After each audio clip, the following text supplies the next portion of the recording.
Good morning, good afternoon, good evening, wherever you are watching in the world. Shaun Driver, the Red Horde, and I'm here, as always, with the man who's been carrying the load so far this season with all of the setup, all the stuff in the back, covering the women's games, here in support in the men's game, super fan, organizer extraordinaire, producer, what's the other adjectives? It's too early for the superlatives, but Brendan, how the hell are you, my friend? Excited to get back to some Wrexham football. It has been forever, hasn't it? Yeah. I don't know Yeah. why. Also, we'll get into it, but a couple players back that we've been missing for a while. Yeah.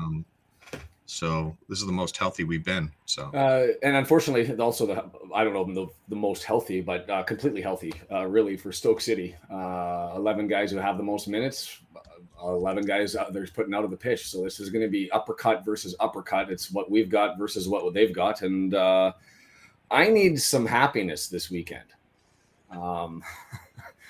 For those that don't know, voice might be a little bit raspy. Went down to Seattle, joined 45,000 other people to watch the Blue Jays and the Mariners in baseball, rounders, as you guys in the UK call it, as a game, sort of weirdly.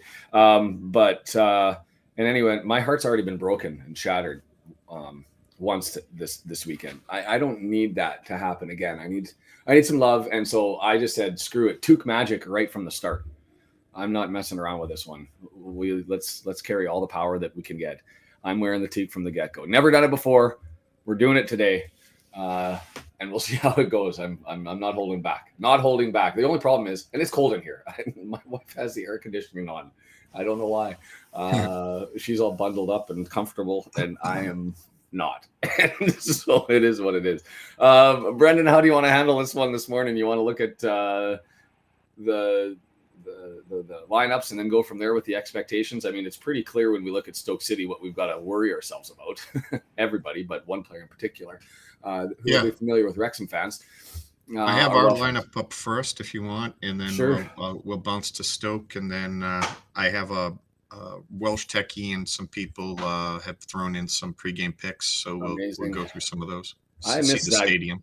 I miss that, man, by the way. Techie, if you're watching this, because now's a good time, because you might be watching for the intro. Yeah, I'm excited to get to those picks, because I tell you, I love stadium picks. So it's there's some good shots there. Nice looking stadium. I mean, I'll let you announce it, because you seem hyped about it. But as far as the sexiness of the names and the substitutes, there's some things that draw attention there. So why don't you go with that? Yeah. So I thought it was interesting that Doyle is in the lineup and Brunt is out. That seems like that may be a back and forth all year long. I'm glad that Windass is in. I still favor him over Broadhead at the moment, at least if you can only play one, which we've talked about. Yeah. That would be my choice. So I'm glad about that. Rest of the lineup's pretty standard for what we've been seeing most of the year, but Rathbone and Kakache on the bench is great to see.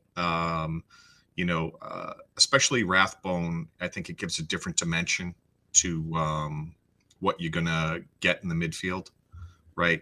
Someone you can bring on with incredible pace and hustle to apply pressure when our energy dips towards the end of a game, it seems. So yeah, excited about that. Bummed that my guy McLean isn't on the bench. Being dropped from the roster is kind of shitty, but it has to be what it is. So yeah, I just don't know where you fit him in, which is a good thing, because that means everybody's back. It's interesting for me. I still with Dobson, Chief, O'Brien in the midfield, that begs for Rathbone later on in the game, assuming everything's all healthy. It'll be interesting to see as Rathbone gets his feet under him, whether he displaces. I think it has to be Dobson he displaces. I know there's going to be probably a lot of Wrexham fans who say he's earned the spot, but I just see Sheaf as O'Brien as players you can't touch in the midfield. Where Dobson, his defensive prowess, his hustle, his drive, all of that is there. I'm greedy. I want a little bit more offensive kick. And going back to your statement with respect to having Broadhead and Windass, if you could only have one, I would have thought this would be the game where potentially you could have a look at see what that looks like, and push. Really, I thought next week's game at home, Oxford might be the, put the pedal to the metal on offense. Don't you think they usually stack up defensively more on the road as opposed to? Well, if you're stacking up defensively, then isn't Brunt the better option to Doyle? Because to me, Doyle is more impressive with ball at feet than Brunt is, and that's not. We're talking like on the margins here. We're not.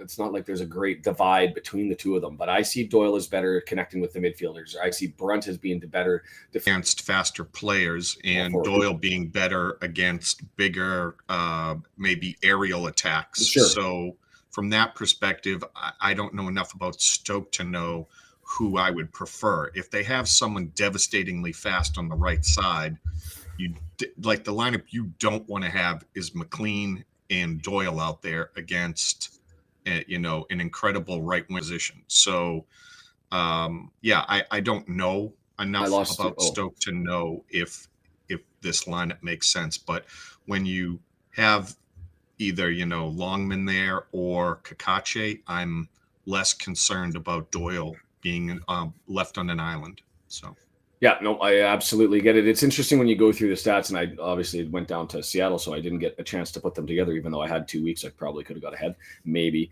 But when you go through the FODMOB stats, I mean, with respect to things like big chances, they're right next to where we are. Shots on target, they're right next to where we are. Accurate passes per match, not something that we necessarily excel at because we just don't have a lot of possession of the ball. But even for them, they're middle of the table. So I would, when you look at things, at least as FOTMOB tells you, and without having seen Stoke City at all this year, I think we can anticipate something very similar to what we've got.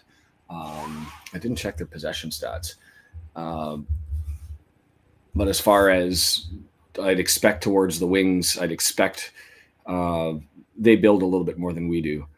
But I'm just going to have a look here at the possession stats. Give me 1 second. Stoke City, 51.8%, where we sit at 43.6%. So a little bit more controlled.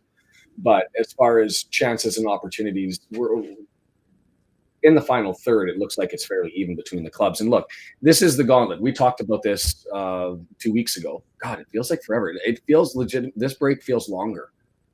3 days so far. The Dave counter is going. We talked about this last time. This is the Gauntlet, right? The next bunch of games, the banana peel game for the next one. But what's your take on this? What is a successful run through Stoke City, through this next 6 games. So there was a discussion inside the Discord where everyone was saying, after these games, how many points do you feel like good with? And some people yelled out 9, and then people are like, oh, that's kind of ambitious, 3 wins, and then we even had a rarely ambitious 10, and someone thinking maybe you can go after Middlesbrough and Coventry and get a point off of each of them, which is quite aggressive too. The thing is I don't feel like there's been so many games where we've been outclassed, right? Like there's moments in games, but it seems not so much a quality thing as an exhausted thing, and maybe appropriate subs or repositioning would have solved those issues. So it feels like we're just some tactical moves or coaching away from being competitive with everyone, which means there's no reason you can't just start clicking as a team and run off 3 or 4 wins. So I don't think it's that unreasonable to take points off of Middlesbrough and Coventry and be winning several of the other games. So I don't think 10's out of the realm of possibility. The thing is this year it seems to be far more draws, right? So I wouldn't guess round numbers like 3s. I would guess a couple games we might looks like we should win, we probably draw. In the game you'd think we'd lose to like Coventry or Middlesbrough, maybe we get a point there. So maybe we have like 8 or something, but I'll take 7. If it's 10, sign us up for the playoffs, and I'll start talking about automatics. That's how I feel about it. I mean, fair enough. Millwall is 3rd in the league right now, but to me, here's the thing that is cautioned about the championship, and here's the thing that's potentially proven to be true that explains the rationale that the games are close and we're in it. We haven't been blown up by anybody, and I think that the issue is that's championship football. This is a league where, for the most part, almost everybody on any given Saturday, and I don't mean that facetiously, I mean the teams are just that close and that tight that this is a grind, and it's the teams that move up are the ones that are able to eke out points when they have no business getting them, and who are able to save points rather than drop them. And we've had multiple matches now where we've dropped points, and that's the difference between sitting in 18th where we are now and pushing forward to being middle of the table or up. Yes, Millwall beat QPR 2-1, so they played 10 games, but they're sitting in 3rd place. Middlesbrough grabs another W. They're up 21 points in 3. So it's going to be a challenge, Deandra. That's a nice ground. Yes. Yeah, and it's been WNG already. We have history with Stoke City, obviously, and people. This is one of those clubs that, for Wrexhamites, the opportunity to play in a league game against Stoke City is something else. Do we want to go through their lineup really quickly? I mean, there's not much to talk about because there's no real shakers and shakeups as far as that starting 11 is the top 11 for minutes played for Stoke City so far this year. So they're bringing everything that they can. The number you're looking for is Thomas. Sorba Thomas, Welsh, because his mother was born in Newport, which that's interesting because I don't know if like her citizenship, is it how that works? Is it like birthright citizenship in Wales, like you guys have in the US? That's what I didn't think that's how it was established, but that's all I was able to find out. But he's been on fire for Stoke City so far this year. What is it? 7 points, a hockey term, 3 goals, 4 assists. There's lots of others who have pitched in. Manef has got 3, and I'm interested to see every time there's a Korean, and you've got Junho Bae, who's just 22 years of age, just turned 22, who's going to be lining up for them in the midfield, potentially as a forward. So I'm excited to see what these guys have, but this is 2 teams who have their full lineup who should be able to punch each other in the mouth if they want to. Have you thought score predictions? I'm hoping 2-1 us. Yeah, well, that's what I'm hoping for. And I'm busting the toque out because I think we need that little bit of a bump. But I'm thinking this is a 2-2-er. We'll see how it goes. I'll tell you what was weird. And Shaun, you can tell it's hockey season. Yeah, and I felt bad. I should have brought Took Power down to the Blue Jays game, but it was weird. The last games that I've attended, sporting events live, were all in the UK, and they were away days, two of them. So I was sitting. Yeah, and David, I get the grandparent citizenship, but how is citizenship granted? Because at least in Canada and for non-birthright US citizens, you have to live for a certain amount of time in an area. It said that her mom was born in Newport, and is that sufficient to get you citizenship in Wales, or is it because her parents were Welsh citizens and so therefore it extends? Is it birthright or by passing that citizenship down from parents? Anyways, probably nothing here and there for that. Just and something for me to look up. But it was weird going to that game in Seattle yesterday and sitting with all of the enemy. It just felt awkward. I was like wanting to heckle, and I was getting peeved the whole time listening to everybody. I wouldn't say chanting, but screaming at the wrong times for me. So yeah. So Deandra's got the answer. Wales doesn't extend citizenship, so I imagine that just means if you're born there, you can qualify. That'll do it. All right. Interesting. Things I did not know. So if you were English or Scottish or Northern Irish and you wanted to end up picking up an extra bonus, what would happen if I was English. My parents were English, both sides, but I dipped over and decided to get born in Wrexham. Would that make me Welsh? I don't know. Things for me to look up and things that make you go, now I'm rambling. Around the league today, W&G, I imagine, has got the scores. Are you way too easy to be scoreboard watching by any stretch of the imagination? But is there anything that you're interested in seeing that's out there? I'm probably throwing it at you and you haven't brought anything up, but no, I mean, there's nothing that none of those other teams. I mean, I like teams that I think are good not to be getting wins ideally, right? But again, even if they do, I'm not particularly worried about it. Like, again, I think if we can get our form playing well and stop giving up late goals, we'll start stacking up wins, and eventually we'll be up near the top, and then I can start scoreboard watching somewhere in late December, January timeframe. Yeah, well, it's interesting to me because players are, as more teams are playing teams that we've played, and you start to get the measure of where you may line up. I mean, it's even though we've got Middlesbrough, Coventry, and Stoke City that are all there, 1, 2, 3 last week, and Stoke City sitting in 6th today. What's interesting to me is who's in 3, 4, 5 as far as Millwall, Leicester, and Preston. I mean, those are clubs that we did all right against, defeating Millwall and Preston in the cup. Anyway, we've got to place them in the league. But I get a sense that if there's not a big divide, you look at 18th, and there could be a lot of people who look at 18th and be like, oh, still in relegation threat and all that sort of stuff. I don't buy it, and I don't see it. Talk to me off after Wednesday of next week if we have a bad run against Oxford United, but we're in it, and to me it's just a couple of modifications. So the question has to be asked as I'm still impressed by Parkey. I still think he's the right guy. How much though has his in-game management, do you think, hurt Wrexham and its ability to end up climbing the table?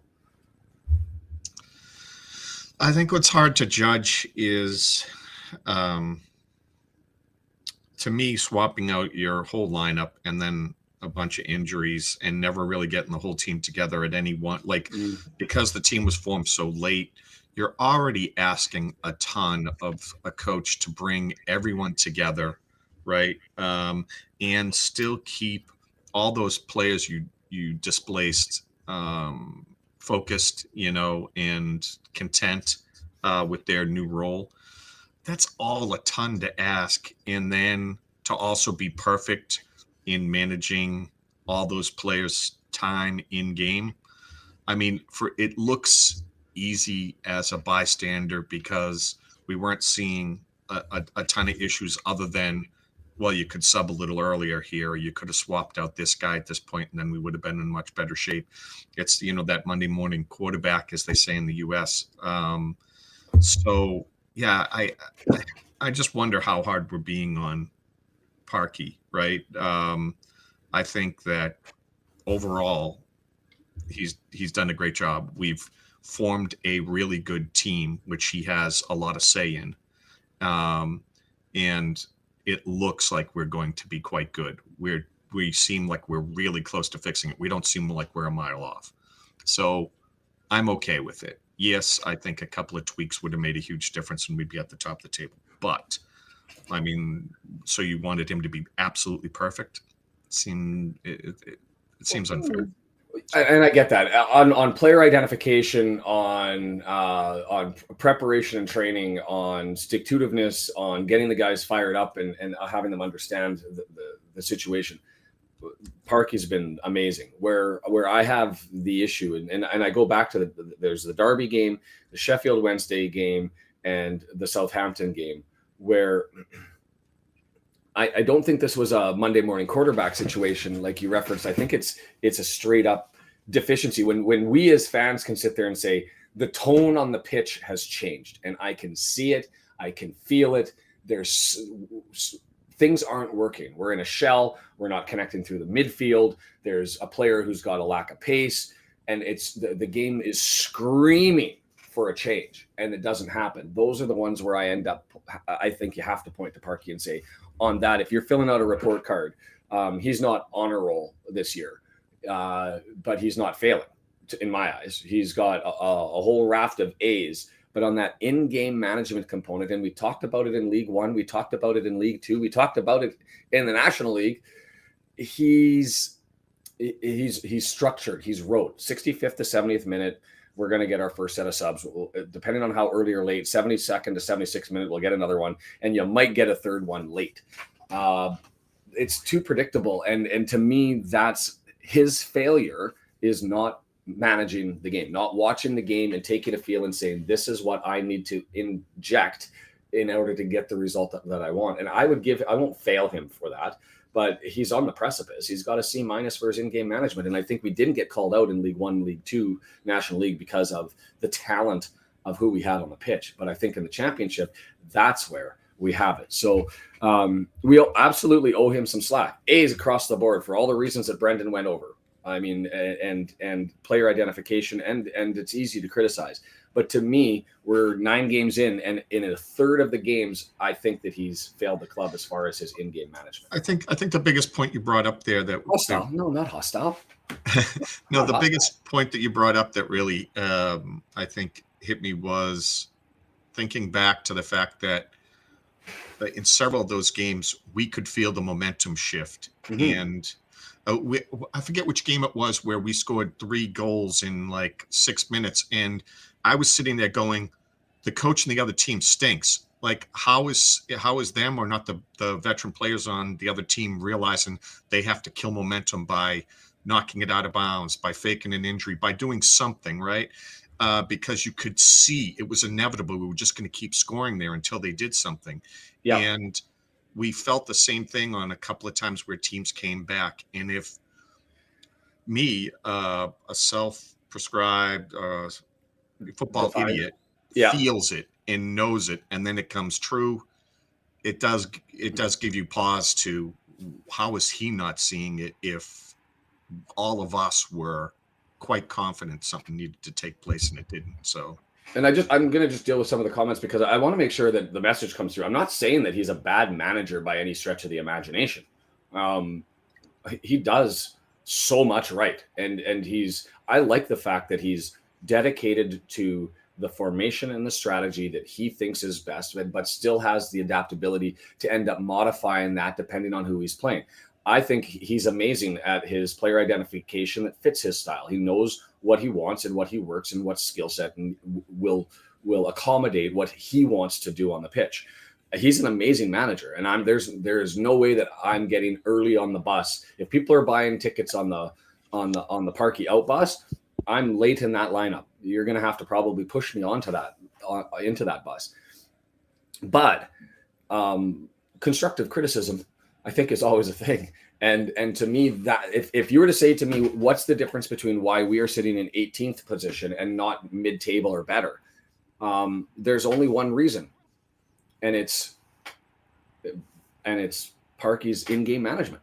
And so Woody's coming with the negativity, and Snowboard, thank you.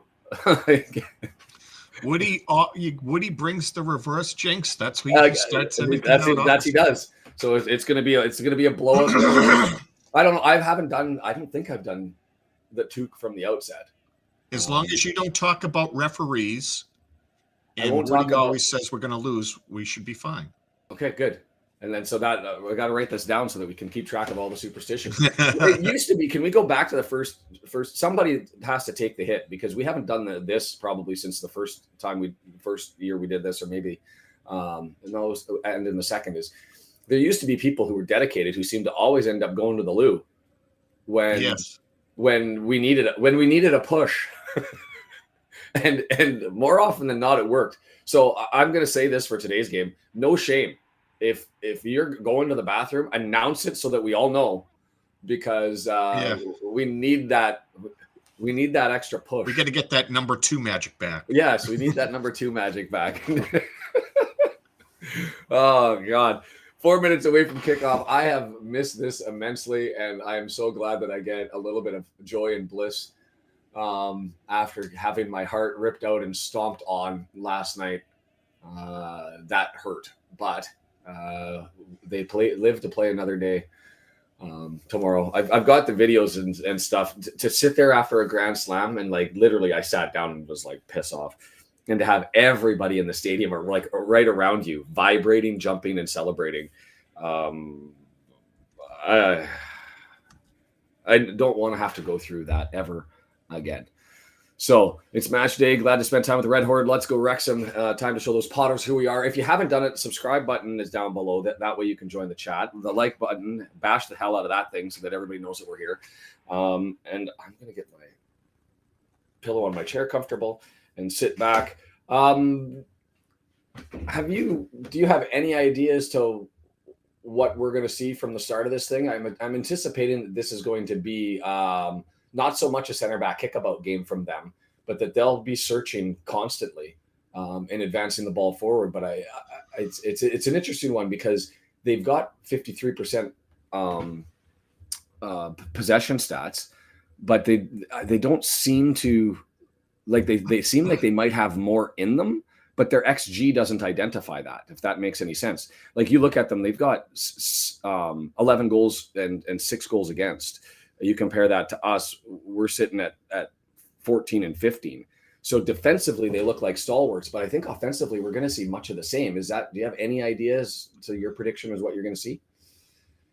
The only thing I feel confident about is that the first 15 to 20 minutes should be crappy football with,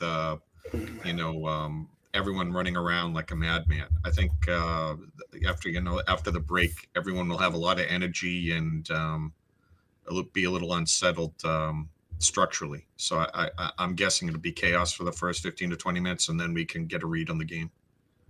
I was just looking at the weather for today in Stoke, and it looks like it should be, cool between 10 and 12 degrees. And no real chances of showers. They had chances early this afternoon. I don't know if that actually came to fruition, but it looks just like an overcast kind of blasé fall day in the UK.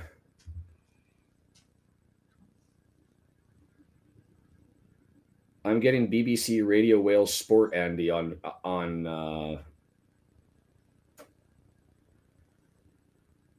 Are we getting Stoke City broadcast? Gross. For anybody who's on iFollow, and if you're looking to watch along, it'll be Paramount down in the US. For everywhere else, it's going to be iFollow. And so we'll see how that all boils down. But for whatever reason, it sounds like we've got BBC Radio Stoke giving us the hits. The players are out on the pitch.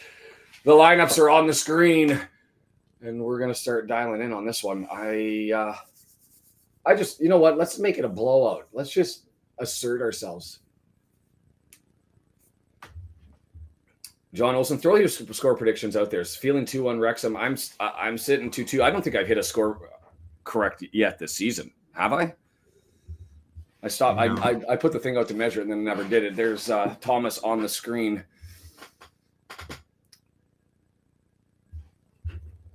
Love seeing Oxford get their win today. Means they'll be less pressing when they get to Wrexham. Less desperate, you think? Or maybe they're just going to start on a run all of a sudden and we get them hot. That's the only other flip side. The opposite. Look at you trying to just doom us. Evil. Not evil. Part of the magic in playing well in this silly competition is just getting teams when they're down and out. Like we're getting a Stoke team that at its full capacity. It's always better when you can face people and just go through a run of people at the teams that are missing key players. So why no Mark Griffiths? Can somebody Twitter that and see if they can find out? Because this is garbage. This doesn't make me happy at all.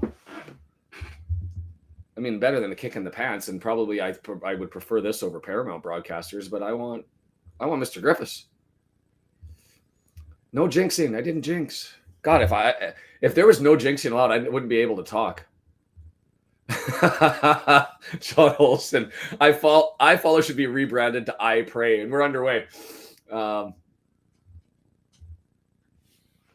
don't know, snowboard. If people don't, but I like to hear familiar voices, and I don't have that at the moment. And so instead, we've got Stoke City with control, and there's a shoulder barge, and we're pushing the other way. Windus, right hand side. I don't know what that was. He went and asked for the flag. It just seemed like an awkward angle. He's two yards away from the goal line, and he looked to try and cross it, and it went straight off. So one of two things happened: he either just shanked that off his right foot, or it deflected. Windus was certainly asking for it, didn't get it. I'm a minute in. I'm 46. I'm 48 seconds, coming up to 50 seconds. And then 55 seconds is going to be right now as Phillips has it, moves it over to Chamadou. They flipped Phillips and Wilmot over to Cresswell, left-hand side, center back kick about in a 4-2-3-1, according to FOTMob, and there's certainly the 4 in the back. As Moore puts a little bit of pressure on. O'Brien up down the left-hand side, forces a mistake, goes out, and well done. 30 yards, we'll get a throw in, and away we go. Come on. I see, it's unfair. I've got residual shakes from the game yesterday that I went to, and so I'm all like jacked and ready to go here.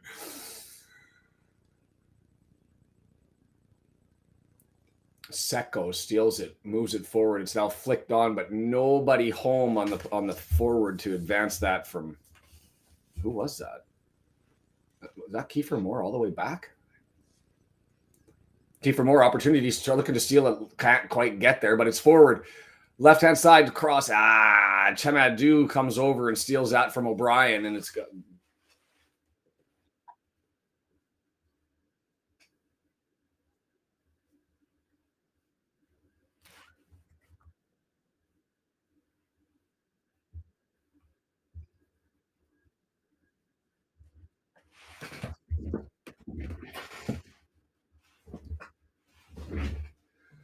Little background magic happening while we were watching this. Chamadou still got it at the halfway line, the midfield stripe, throwing this one in. Getting familiar with all the players here, and it's the curse of the striped jersey. I just don't know why. And what was that? That was a horrible pass. We'll take a freebie. As Rigo just slaps it through the middle of everybody, and Kabor is going to get it for a throw in on the other side. That was one of the worst passes I think I've seen in 3 years of watching professional football. It was an intentional hard pass to absolutely no one. Thrown in for Moore, trying to advance forward. He's got it against goal line, blocked and kept out. Right idea. No offsides in the throw in. So with that, but tried to cut back pass, hit a defender, but not enough of a rebound to go out. That'd be Thomas. That's the danger man, and he pushes it forward. See, Secco. See, it looks like a 10 to me. And I'm like, who is that? And no, it's a 12 because I can't read the freaking numbers on the back of the kit.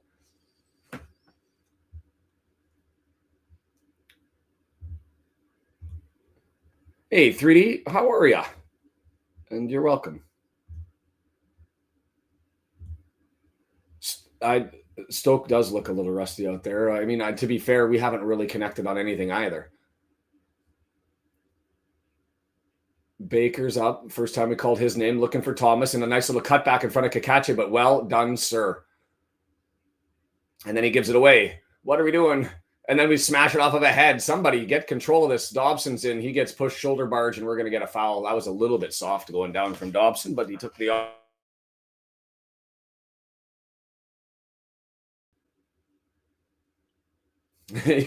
He's cheeky. He is that schoolboy because he's looking back over his left shoulder while he's going down. He's looking over with a little, what is that kind of innocent smirk on his face.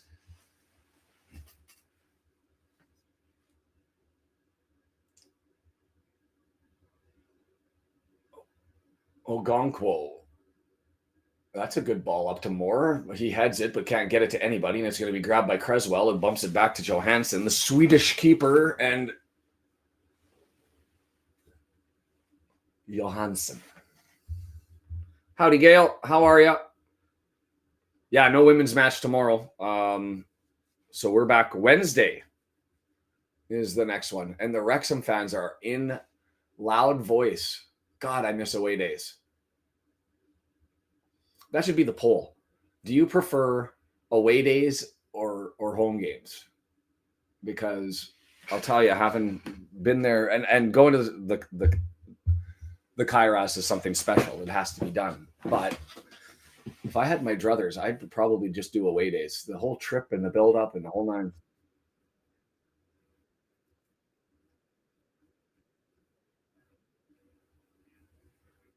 Like prickish fans. Yeah. Yeah. Yeah, for sure. Cresswell moving forward 35 yards, lots of red and white kit forward. That's their center back all the way up on the left-hand side as they've overloaded it. And now the switch is on. They're going to come back through Wilmot, and he's going to pump it all the way over. Chamadou gets around O'Brien. He's going to split the gap over to the right-hand side. Manhoof taken on Kakache gets through. Nice little pass up against the goal line. Carried too far. Cut back pass. Dangerous in the box. And a nice little block there. Oh, boy. That was dangerous as it eked out, and Doyle sort of in desperation has to blast himself forward to try and block that. He does just on the outside of the area. And they come again. I don't like this part. I'm okay with center back kickabout and extra possession, but when they start to come and dress us down, this is Thomas now, left-hand side, 20 yards out, building who's got Windass on them, crosses there, off the back of the head of Kabore, and it's going to be a throw-in for Stoke City. Is they're coming and not just coming to kick around on the outside. They're in the box in the area, and they're searching, and that's dangerous. As Seko was the one who smashed that off.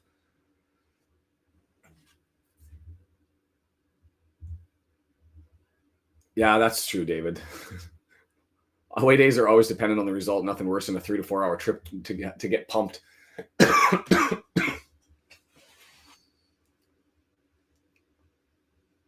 I was just happy that I made it through passport control without any issues. O'Brien doesn't seem on today. That's now 2 passes that he's had that have been off as he gives out one away, and it's a deflection, and Ogonko just takes it and collects it into the breadbasket.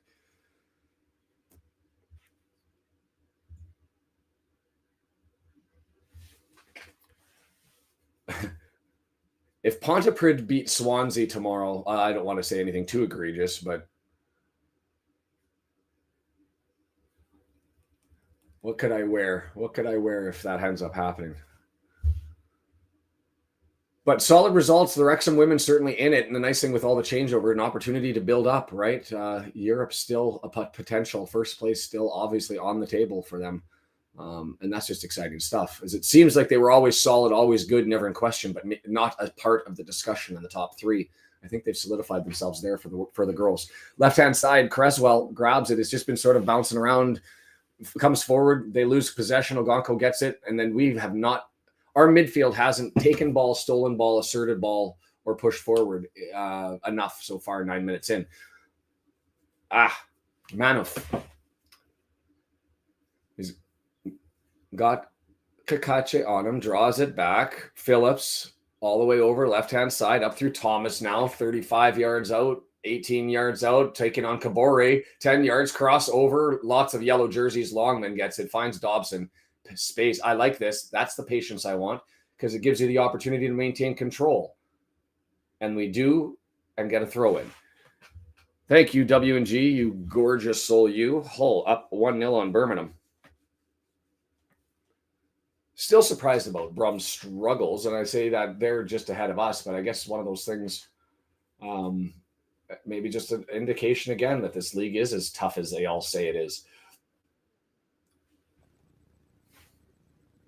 Because that was what I was thinking, WGs.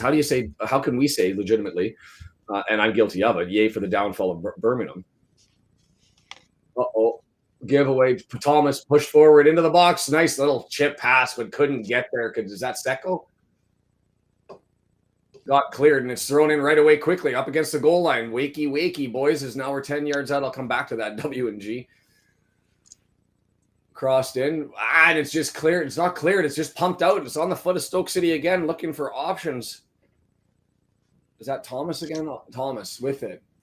18 yards out. He's drawing it back. It's left there.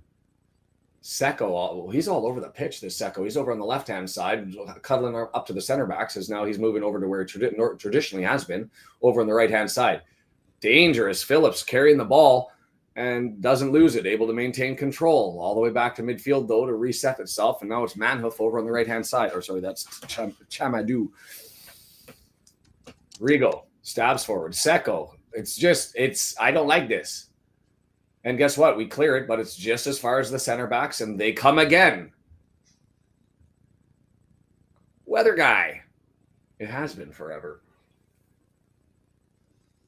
Well done, Max. Just comes forward, steals the ball, and here we go. We've got some extra possession, and it's going to go all the way back to Ogonkwo to set it up, as they've got the press, and rightfully so for them.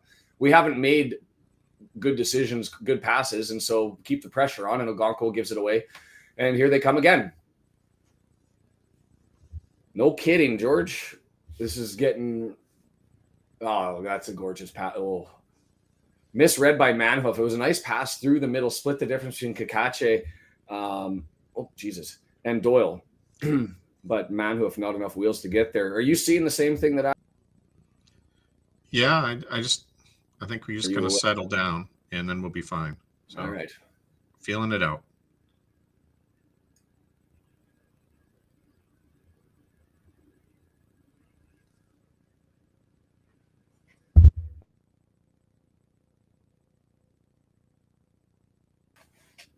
Long ball, Moore gets tripped up, so it's there. Stoke City heads it, but we get control. Hyam has it. He's going to put Moore on the run. Is he going to be able to get there ahead of Chamadou? Oh, we got a corner. That's a corner.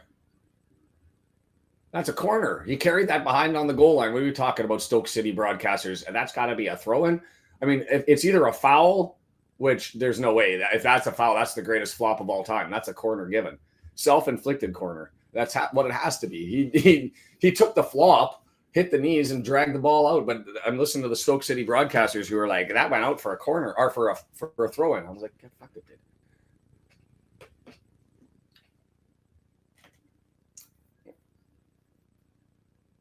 Right-footed in swinger. Is that Sheaf that's over there taking that? Looks like it.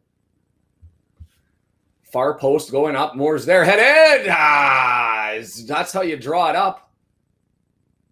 All the way to far post to Moore, but he heads it not in.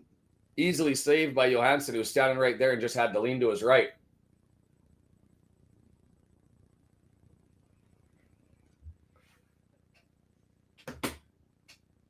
Come on. Chamadou, right side. Flipped. Come on, go and grab that, Ogonkwo. See how easy it is when you just come out and clear the ball, Brendan? I know that was a relatively straightforward one and no real threats around, so it's easier for Ogonkwo to do it. But I'm just happy he went out and got it. Yeah, but I'm sure we underrate how difficult the position is, but it always seems very obvious. Why aren't you coming out? Why didn't you go? Why did you pause? That was give Chamadou a yellow card for that bullshit. So I don't know if you were watching or if you missed that or if you're not paying attention, but the ball went out for a simple throw, and Kiefer Moore thought it was for us. It wasn't. He was lined up, and so we're all 5 yards towards the Stoke City end with the throw in. And the referee says, no, it's Stoke City. So Chamadou comes over, and instead of grabbing the ball from Moore, runs 5 yards past him, grabs the ball that's been sitting there on the little pylon tee, and grabs it and plays it in advance, and the referee has to bring it back and throw it down. And that cheeky shit, the other ball was right there. Oh, kept it in, and Max goes and collects it. I hate that. I'm like intentionally cheating garbage. To try and gain an advantage, because he knew that if he picked that ball up there, he had 3 Wrexham players all right around him. So just bypass him, run the ball 5-6 yards down the line. I guess if you're not cheating, you're not trying.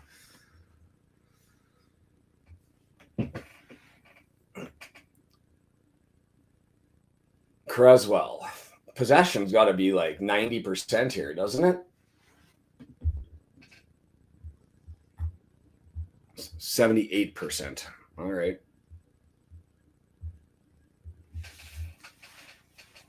Throw in. 18 yards out for us. Longman takes it, draws it back. Doyle moves it over. Hyam now with it. Dobson's back. He's going to look for Kokore, or Kaporo's got it now. We're going backwards. We're going backwards on the press. Still going backwards. Oh, God. Like, how? Fuck. You have possession towards the midfield. You're looking for options. You end up going backwards, and your best outcome is Ogonko dumping it down the field for possession. We gain it, so now we've got it. But can we move the ball, please? Windass. It is nice to hear the home broadcast as they're already on Parkey. Phil Parkey doing what he does best, complaining to fourth officials. Foul, free kick given to us. Push on the back. DeAndre, did anyone tell Ogonko that that's Phillips guy's not playing for us?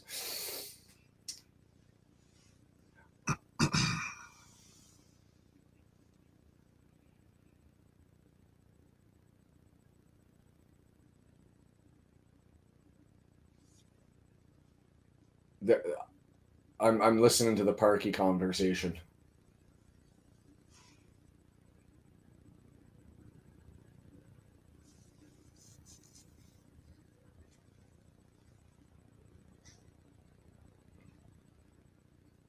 Yeah. People who don't know anything. Hey, Michelle, how are you? Mom, can we call you that? Charlton up 1-0 on Sheffield Wednesday. We've got possession of the ball and it's moving forward, and missed pass and an opportunity there. We're not connecting to the midfield. There's no connection through the midfield. And that was just a miss by O'Brien. It was right there between his legs to be able to knock it down, and instead we're going the other way, and it's Manhoff, 18 yards, 9 yards, looks for the through ball, can't get it. Doyle grabs it. O'Brien clears it. It's up to Windass, and all he can do is head it on. And guess what? Here they come again. It's like I've never seen somebody stand in the face of an avalanche over and over and over and over again, but that's what this feels like right now, is just standing at the bottom of the hill and trying to avoid avalanches that are falling on us. The pitch is tilted, but we've got possession. It's going the other way, and a run over there, and no foul. Interesting. I thought the referee had been too soft on fouls through the back, and we got advantage of a couple, but there O'Brien gets wiped out, and he doesn't give it. So moving it forward for Moore, can't get there. And now we'll get a throw in 9 yards out. DeAndre, because he's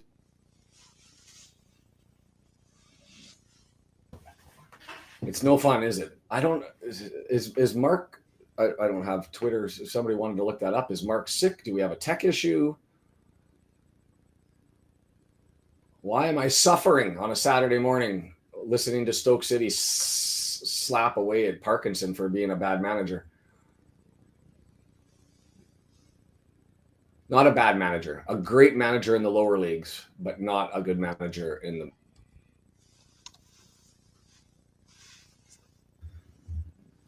Mom and Dad are here. So what's going on with that then?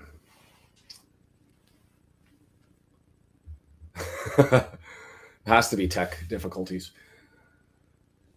Longman's gonna have it for a throw in 35 yards out. But if he keeps inching forward, he's gonna be at 20 yards by the time he throws it in. Fuck, O'Brien. What? That is his third whoopsie today. Oh, no, sorry. I put that on O'Brien, and that was Sheaf. No, that was O'Brien. What are they talking about? They got it wrong. DeAndre's going to find a golf documentary here and fall in love with that sport now, just so that she can end up not going through health difficulties watching Wrexham.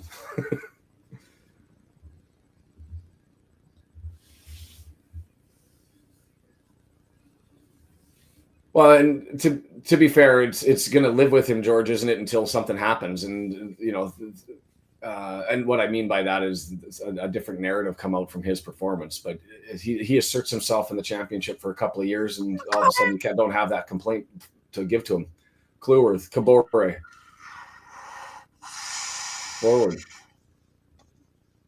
Kabore moving forward, nice into the area, right foot, no, stepping forward, block, come on, Longman, oh my God, no.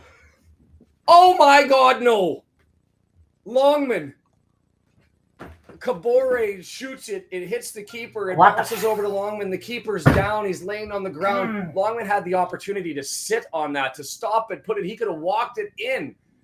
And instead he right foots it from an angle and he bangs it off the side of the net. Did he even get the post? Barely on the outside of the post. God damn it. Like wide open. Wide open. Very rarely will I say that I could have hit that, but that's one I think I legitimately could have hit. He shanked it. Ah.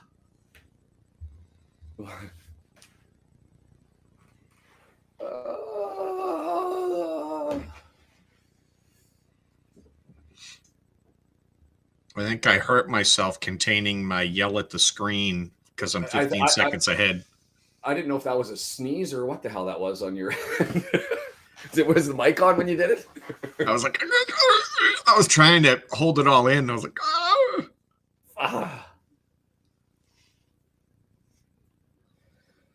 Don't hurt my heart, Wrexham. I've had a rough weekend. Kiefer Moore tripped up. You've got to call that. Thank you.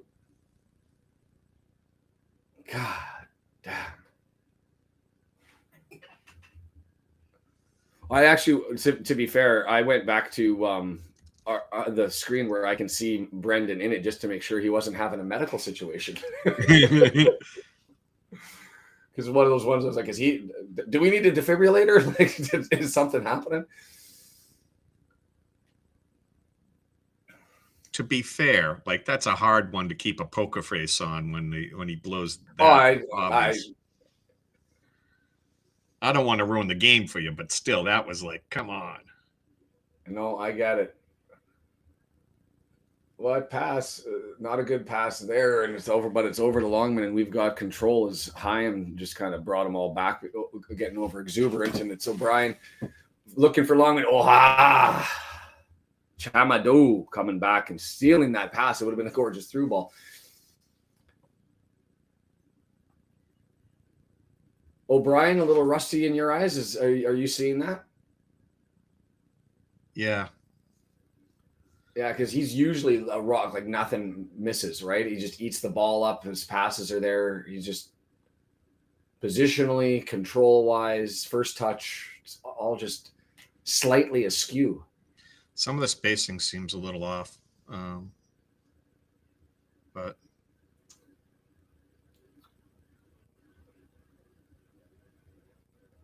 Windass moving forward. Wilmot has it, draws it all the way back, and there. I wonder if there's a stat category for missed super big chances. Yeah, super duper duper misses. Throw in all the superlatives. Yeah, no. Misses that Shaun could have made category. Yeah, that's what we'll call them. Yeah, that's the metric. If Shaun could have done it, that's. Hey Al, how are you? Nice to see you. Shaun thought it was a sitter. There you go. Stoke City all the way forward again. They sat back and kicked about, and then they came forward in lightning quick hurry, and it's going to sit there. Manoff draws it back. Chamadou, center back, all the way forward. He's going far post, and Kabore heads it straight up in the air, edge of the area. Windass advances it on, but it doesn't go too far. And that wasn't Rigo. Who was it? That was Wilmot came up all the way to grab that one. Doesn't matter. Thomas has it, left-hand side. He's looking for a cross. Doesn't go with the right. Fakes it out and just advances it forward. 25 yards. Come on, do things. Do things. Take the ball. Somebody. Phillips, Chamadou, stab forward, and thank you very much. Right on cue. Ben Sheaf steals it, draws it back, and it's given away. What the fuck? Like, Doyle, you donkey. You get lots of space, lots of time on a brilliant steal by Sheaf. And what do? You pump it right into the middle of the field where there's 3 Stoke defenders and no Wrexham players. So here they come again, 25 yards. Doyle can get yanked at the half. Into the area, and it's coming back left foot. Tried to get a pass on, and that was a bad pass and a bad decision by Rigo. And we'll go the other way. No, we won't. We'll give the ball back, and we're not even getting into the halfway line now. Moore's going to come back and try and help. There's no foul on that on the Secco quasi dive, but there certainly was contact. And away we go. Do we have a counter attack here? It's forward. Kakache, wheels moving left side. 2 defenders on him. He's going to try and flip it through, give away, and here they come the other way. Manhoof. Back to Secco. And see, this is what they can do. Maintain possession, draw it back, and then redouble up. We can't do that. We go back and the press breaks us down every single fucking time. I'm getting angry.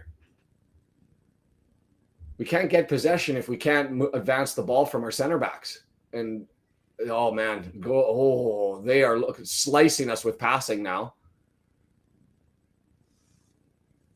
I didn't see why that player went down there screaming for a penalty away from the ball, but we're breaking it out while they're sitting on the ground complaining we've got a wide open opportunity here on the other side.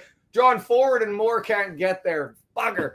That would have been amazing. If we would have scored when they had 2 players, one of them who potentially got fouled, and the broadcasters are screaming penalty. I didn't see it go down.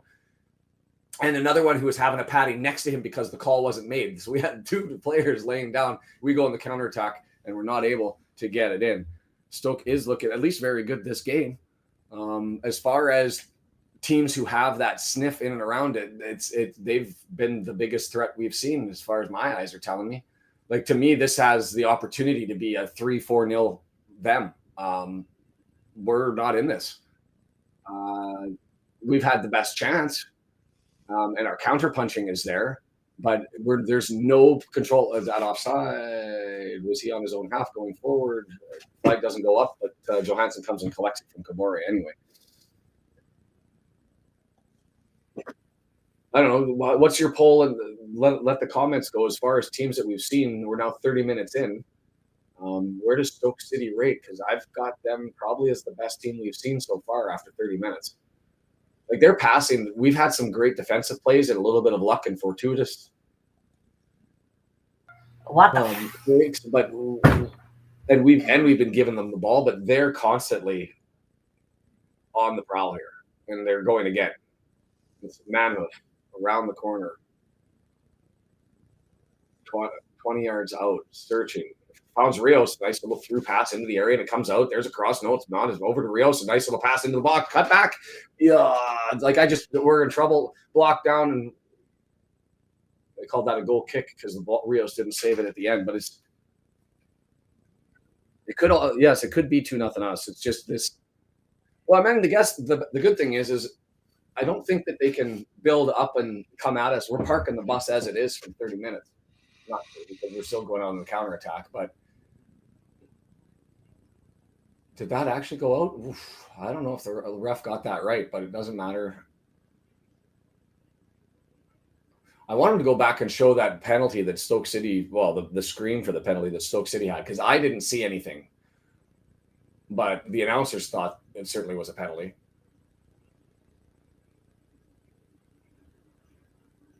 They're about to show the replay. Yeah, they just showed the replay there. Yeah. Did he even make contact with him? Like, that was plays at the ball, and he might have kicked his foot, but the guy just fell over. Certainly didn't trip him.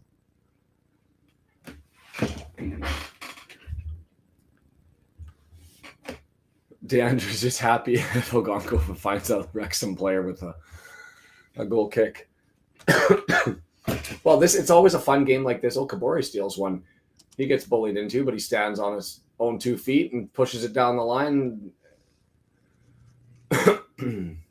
The ref was giving away. See, I don't like this because now the standard's changing, right? He was giving away fouls easy for the first 10, 15. Now you got to work on it. And well done. Kakache steps in front. Now he's running with the ball.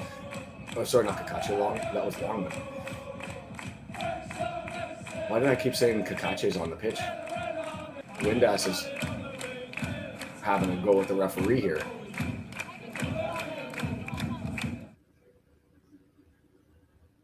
Why is Windass losing it? Because we had a corner. went over the end line when the goalie kicked it. Oh, and it was a back. It was either Chamadou off of his foot or it's all right. So Windass taking this one, right-footed in swinger from the left-hand side. We're in the I formation. Whoa, far post. Heavy danger, 6 yards, but ultimately cleared, and Dobson has it and puts it all the way back to Kabore. Ogonko has it. Still has it. Let's see if he does what Deandra needs. It's a right footer, and guess who he finds there? Phillips. But we're able to get it. The header, not a good one. And Windass has it now in midfield, tries a little fancy spin move and kicks it back, heels it out. So Stoke City with the throw in. Bruh.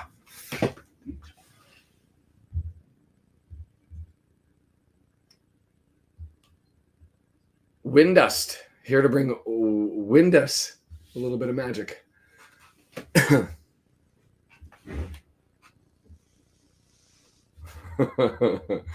I just want to join you in the suffering club. I don't want you can be the president, but I at least want to be a member of the Ogonko. Please, you've got to call that. Thank you.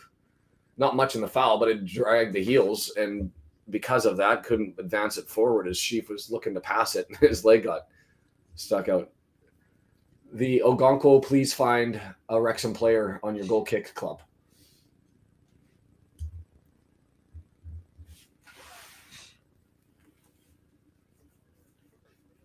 Is it though, Al? I know what people say about it, but it's to me it's the hardest league because of the disparity in the finances.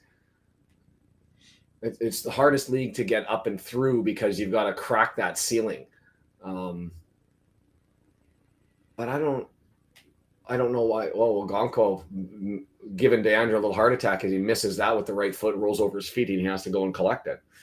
I mean, championship's quality, but the hardest league in the world to contest and our hardest league to win and those sorts of things.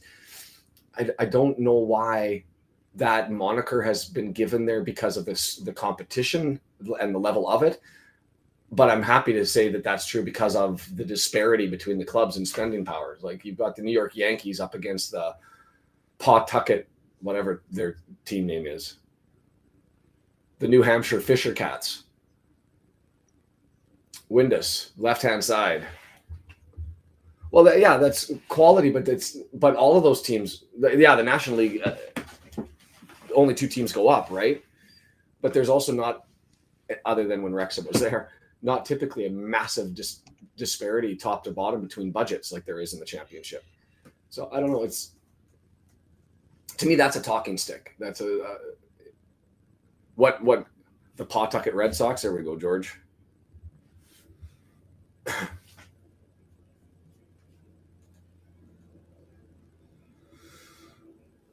I'm a little bit bitter today. I feel like all my comments are. I had to go at Parkey. I've had a rip at Ogonko. I've had a rip at the championship.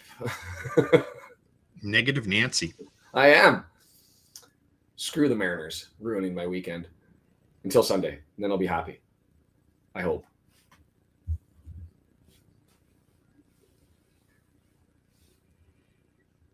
What was that? Doyle. That's his second mistake. He's 20 yards, well, more than that. He's 25 yards out? He's got space. He's got time. And what's with this left foot? And he just, where was he going? And he kicks it out and they get a free corner.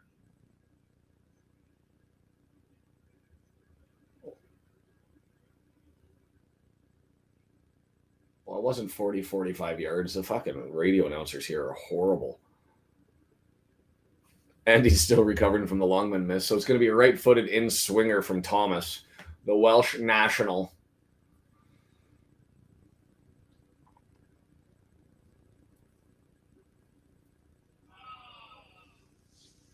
Cross is there. It's low. It's straight up in the air off of a low header. Moore is going to grab it and collect it again, push it forward. And who was that?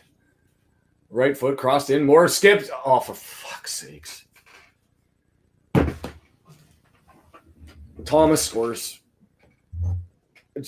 Nobody deals with it. It just bounces, skips, seeing-eye shot, and it finds the back of the net. Like, that's absolute dog shit. Like, I don't know what Ogonko was doing on that. I don't know what the defenders are doing on that. This all goes back down to Doyle for being an absolute dink with his doink. Like, just not. Like, did it deflect? It looked like it was. Arthur never played it. He just stood there. Oh, it might have hit more right footer. Right. Bonk. Oh, no. Yeah, watch Moore's right foot. Fuck.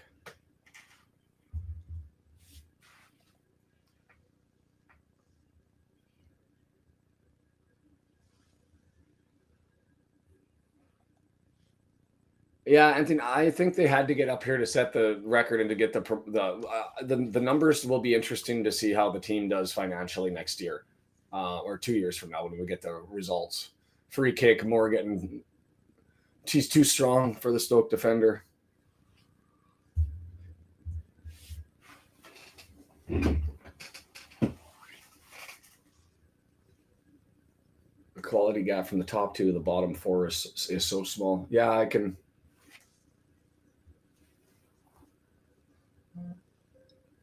I'd say top three, top four. Usually, you get two of the promotion teams typically assert themselves with their extra funds, and they secure the either the autos or promo, or then the playoff run. God, I'm pissed off. Well, you blow two easy goals. Well, I think the O'Brien coming down, all by himself is. I think that's atrocious that you get nothing out of that. But the missing the Longman sitter and then giving up that soft baby crap shit is just awful.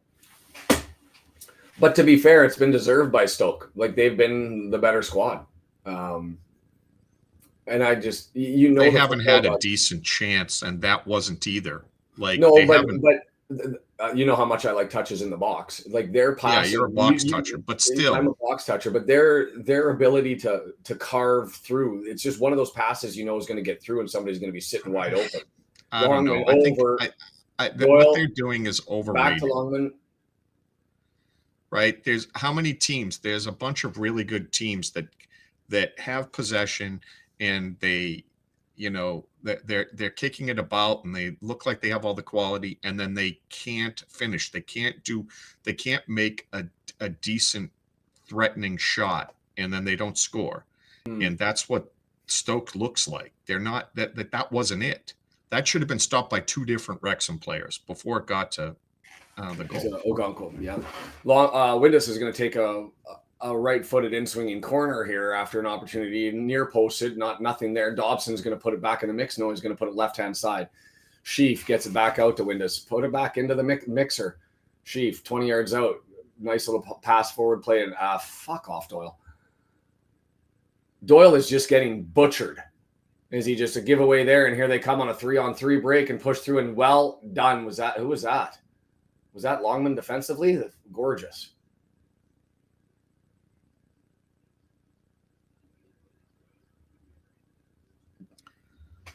By the way, the guy you're crapping on is the one that you highlighted early on. Like, is that the right move? Shouldn't Brent be in? But I thought you were putting him in because, well, offensive passing, setting things up, and so far it's been his passing that's been let us down, right? And what was that? Like, Doyle is having himself an absolute shitter. As he just left foots that one and kicks it all the way down to Johansson. And I don't think the fastest sprinter in the world would have been able to get there, but O'Brien certainly couldn't. And here they go again, far side, and Cabore's got to try and get to that. Can't.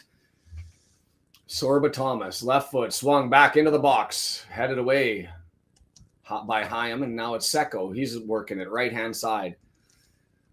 Manhoof. Hoyf, sorry, 19 yards, flick in, can't get there, and then now it's back to Secco. See, it's the Stoke City's strategy is it's those small short passes in the middle of the box to try and find somebody. And so far we've been able to get it defensively, but it's only one that makes through, and all of a sudden it's 2-0 or 3-0, or we're going to be sitting here swearing forcibly, vociferously, angrily, whatever at the screen. Secco again, far post. Thomas over there, too far, and it's going to go out. Goal kick, Ogonkwo. Yeah, this is setting up for 2 goals for Wrexham in the second half, and Ogonkwo making 3 brilliant saves from guys like 2 yards away from him that he should never make after letting in that soft one. Right? I love your optimism. I think for me, I've just felt so much pain already that I'm just expecting. There's no good news. I'm all for cop progress. God. Yeah, I think you're too impressed with Stoke. I'm not at all. Really? They shouldn't have a goal now. They haven't done anything that impresses me. Wow. It's kickabout. They're not doing anything. It's not They're not threatening. Oh no, man. All of that play in the box. This isn't just the center backs having the ball and breaking it down and looking to try to get through on.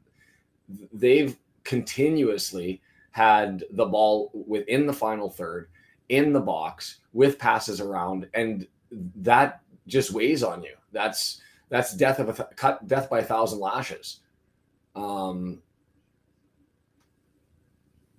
I think to be fair, you're not going to see, from what I've seen, we're not going to see some 25-yard right foot wonder shot that, banana. I don't think we've been aggressive. I don't think we've been aggressive. We've let them hold possession. This is the least aggressive I've ever seen us this year. Yeah. We're as much to blame for their apparent, control of the ball. Well, we've got a different take. Comments are down there below. You can jump on Team Shaun or Team Brendan on whether Stoke you're feeling what Stoke's doing, or are you thinking it's us? We've let them in the door, and they're not impressive. We can turn this around. I'm almost to the point I just don't want to get blown out. Like, that's where I'm at, because Kiefer Moore has it, gets it over. 2-1 Wrexham. All right.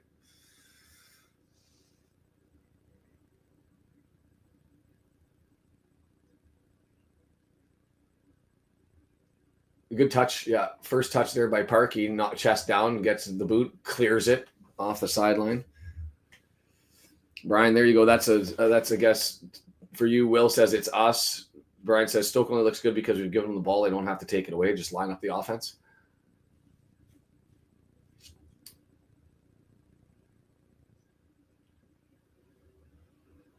Another throw in from Shamadou as it's knocked out by O'Brien.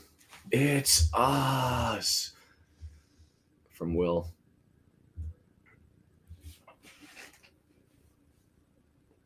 We're doing a one-man press on the ball. We're not pressing everybody, cutting down the passing opportunities and getting the ball, at midfield. Well, maybe Anthony's onto something here. He says if you look at Stoke stats for the last 3 years, they tend to hold the game a lot and lose strength in the second half. And he predicts, I think, 1-0 Wrexham 91st minute. I think what you mean is 1-1. With a goal in the 91st minute. But if that's the strategy, then we're doing a bit of a rope-a-dope here, taking punches and counter punches, and then we'll unload on them later in the game.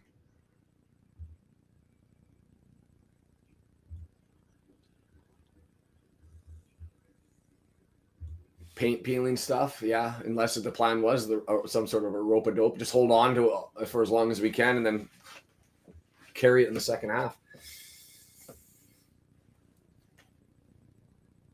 Left-footed right before the end of the first half. Left-footed in-swinger for Stoke. Creswell going to take it.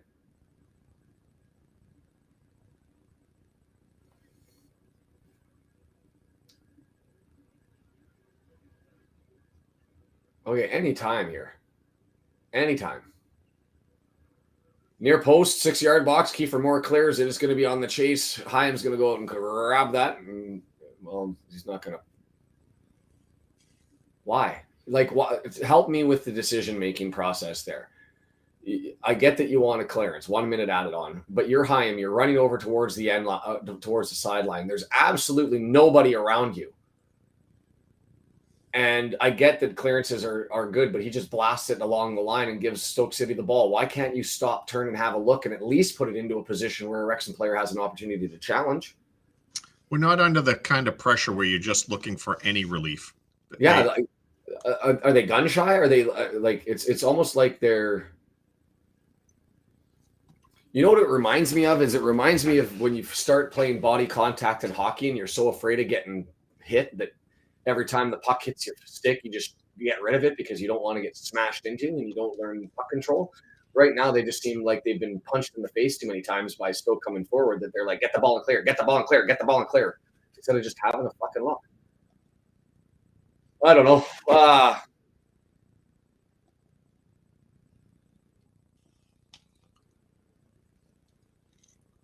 Will we draw again? Well,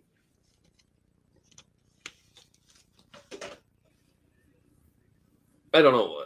I feel like I need to go for a walk because I'm all negative and I'm going to say bad things. That was a shit performance first half. And largely, and I get it, we had our opportunities. And we had a couple of breakout opportunities, and we had Longman sitter there on Cabore's work down the side. But we haven't had possession. We haven't been threatening with the ball offensively. The biggest problem for me is we haven't done crap through the middle of the pitch. Every opportunity we've got has been over a turnover that we've been able to flip the other way. But as 38.2% possession, fine. I want to go through the stats and find out how many accurate passes we've got. It's just, I mean, 2 shots, 1 shot on target, but that's not the talking point to me. It's touches in the box. And where is touches in the box? At least you're consistently obsessed with touches in the box. Well, it's only been 8-5. Like the passing, they're at 251 for 87%. We've got 134, so that's going to put us at 260, just below our season average for 76%. We just haven't done crap through the midfield, offensively or defensively, which has given them not just possession. The other one, opposition half, 117 passes for them in the opposition half. 134 in their own half, where we're 74-60. It's possession with purpose for them, and we keep giving it to them. I get that they haven't connected on it. I get it that you can say that they haven't been threatening because they've only had 2 shots. But look at the little graphic of the field and where the shots are from. Like They've had not 2 from the outside. No, but that's what I'm saying. We're the one living in the box with by far the best shots. All the best stuff in there. But they could sit on the outside and have cracks. And the one time they did, seeing I shot or deflection off of Moore, it goes into the back of the net. But they're sniffing around the box consistently, passing to try and find that short pass break for somebody with an open lane. And so they're looking for that high quality opportunity that if and when they hit it, it's a sitter and a guaranteed goal. They're not taking, I'm 12 yards out, so have a crack. Unless Longman's shooting it for them. Well, fair enough. So I don't know. I've been impressed by Stoke. I feel like I need to go and smoke like about 3 cigarettes to try and settle down here. Just go to the chat and see if there's anything there. 76, our passing looked much worse. Stephen, and maybe I was thinking about this when I looked at the stat. The 76% seems higher. Passing looked much worse. I don't think it's necessarily the passing that's the problem. We are seeing different games entirely. And this might be the first time I think we're this diametrically opposed. on what's happening with what we're seeing. But and that's fine. I'm allowed to be right. Brendan can be wrong for the first time. It's good with me. You better not be wrong. I'm projecting 2-1. That's fair. That's fair. 76% seems high. I think it's the first touches and or the long balls over top. And so we're losing because Longman missed a granny goal. I still would, but even 1-1, I'm at the point now where I'm thinking that the pendulum's one way and they're just going to wear us down until they fill the back of the net. And it's fascinating because Brendan says the other way. They're not doing enough. They're going to run out of gas, and we've got opportunities, and we're going to turn the needle on this one. So what that basically means is this is destined to be a 1-1 draw, and Brendan and I will both be wrong. So I should put the poll up here because Team I'm Brendan, curious. Team Shaun. Team Brendan, Team Shaun. Is this a horror show, or is this only a matter of time? And is that a fair assessment to make sure that I don't? Let's do this poll. Start a poll.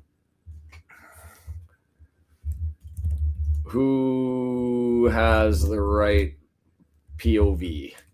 Team Brendan, because it's alphabetical order. Just a matter of time. No, I can't put too much. We got this. Team Shaun, this is a mess. Is that a fair poll? You're not going to complain about the poll question? All right. I don't want to get all let that one fly out there. We got this, or this is a mess. Team Brendan, Team Shaun. I think I have to step outside anyways. Can you carry this for 10 minutes, 5 minutes? Yeah, I got you. Okay, cheers. Team Mariners, don't even throw that out there, Steven. I'll come back in angry. So there's something that Shaun and I hadn't talked about that I wanted to bring up. And a few times earlier in the year, O'Brien has broken away at full speed, no one near him. And I'm thinking, oh, this is going to be an easy goal. And then he doesn't even take a shot. And then the same thing happened a couple times with Kiefer Moore. They're getting caught from behind and never getting a shot away. When it looks like they've got, like a 3-yard lead and they're running at full speed. And, I've seen that for other teams, and it's an easy goal where the guy scores the goal and isn't even all that excited because it was too easy for him. And for us, we don't even get a shot off on those. I don't get it. I don't like, excuse me. When I was really young and I only played football for a couple of years, I was super fast and I was so ineffective. I couldn't play the ball at my feet at full speed. So my touch was so hard, the ball would be so far ahead, it would go to someone else. And at full speed, I couldn't hope to line myself up and kick the ball without dumping on the ground. So, like, for that, I don't think it's an easy thing to do. I just think you're a pro. You've been doing this most of your life. Like, for you, that looks like it should be easy. I know it isn't.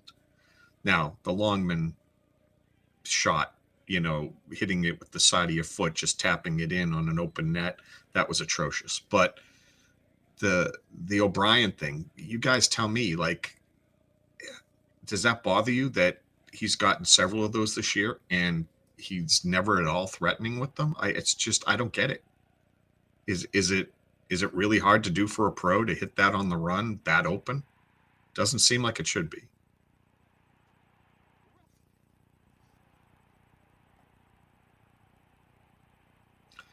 Yeah, I know you can run faster when you don't have the ball. I just thought that they were better at their timing and ability to at full speed then put a good move on a ball when they have that much room. To me, he always seems to carry it too far in. There seems to be kind of like a sweet spot in which the goalie's had to back up and he can't come out and cut off any angles. And at the speed you're going, you should be able to hit it hard enough to most likely put it in the net on either side where he can't get to it. And they slow up to do something. I don't know. And they've gone so far, so deep into the box, and by the time that they slow down, now the other players are catching up, and then it's a contested shot when it shouldn't be. So.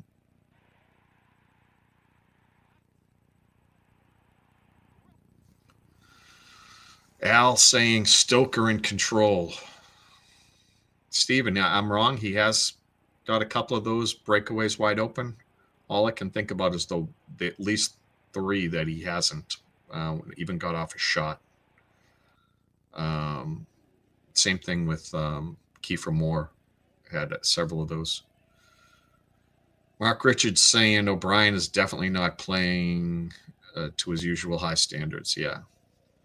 Jason, I think Wrexham have had some decent moments. We need the finish, though. I agree. Truly, I think it would be 2-1 at this point for Wrexham, but yeah, I am an optimist with you. I think this could easily have been 2-1, yes. Fair point, Ben. We being too hard. Am I being too hard on them, right? Can they be perfect at all times? No. I often ask that because I obviously haven't played football at a higher enough level, but I'm trying to understand a play like Longman's. Like, what can I equate that to? I was pretty good at basketball. What are the odds that I would miss a breakaway layup in a game?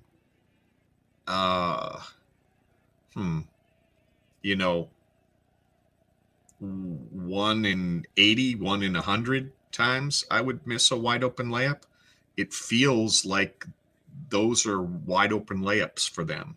That obviously it's not. Obviously it's a lot harder because too often do we complain about guys missing wide open shots, sitters, as we keep calling, and we've complained about it a bunch of times this year. I know it's different people most of the time, but it seems like they can't hit a wide open net from 3 or 4 meters out, 2-3 meters out. They miss way too many of them. What is it? They miss 1 in 4 or 5. That seems so high to me. It obviously isn't, but feels like it.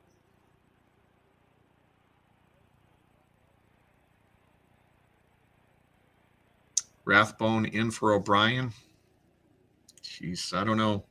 I just don't know what shape Rathbone's in. Shaun getting ready to come back in. I had to go for a brisk walk to try and get some of the anger out because, well, it looks like there's more positive than there is negative so far. Bren joining in late. Getting his beauty sleep, even though he doesn't need it. See, Mark's statement here, Brian's definitely not playing to his usual high standard. When I was out and I was looking for, okay, so what happens in the second half as far as substitutes? You know that Rathbone's coming off of the bench. And before this match started, and in any circumstance, if you're doing your tier or your midfielders, to me, the obvious is Dobson's going to be coming out. But because of the game, if you're game managing again, and we talked about, or I talked about Parkey's game management earlier on, do you read this one and say, okay, who's not on today? Doyle isn't obvious. Brunt, he comes in. Do you bring Rathbone in? And if you do, no, I'm not ready to talk about the Grand Slam last night. Don't make me angry again. I just went for a brisk walk, so I end up being happy. And you got to bring up the Mariners Grand Slam. We don't need to talk about it. It's over. That's the past.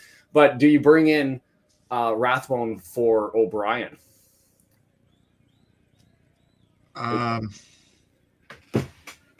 don't know. I mean, our defense is, again, you don't think our defense is good. I think our defense is fine. Do we go all offense? And I still think O'Brien's more offense than Rathbone. And I would be thinking about trying to get Broadhead in the game for a midfielder. So, I would guess you'd take off, Sheep's been somewhat invisible. Yeah. and But at least he's not making mistakes.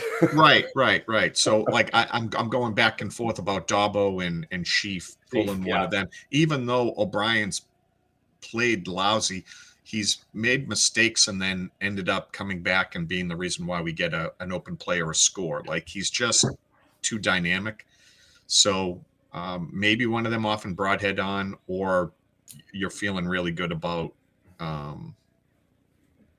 what's his name and bringing him in. I don't know. Oh God, I don't know.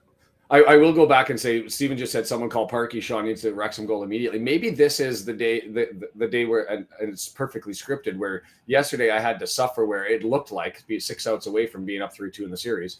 I had to deal with a comeback by the team that I wasn't cheering for.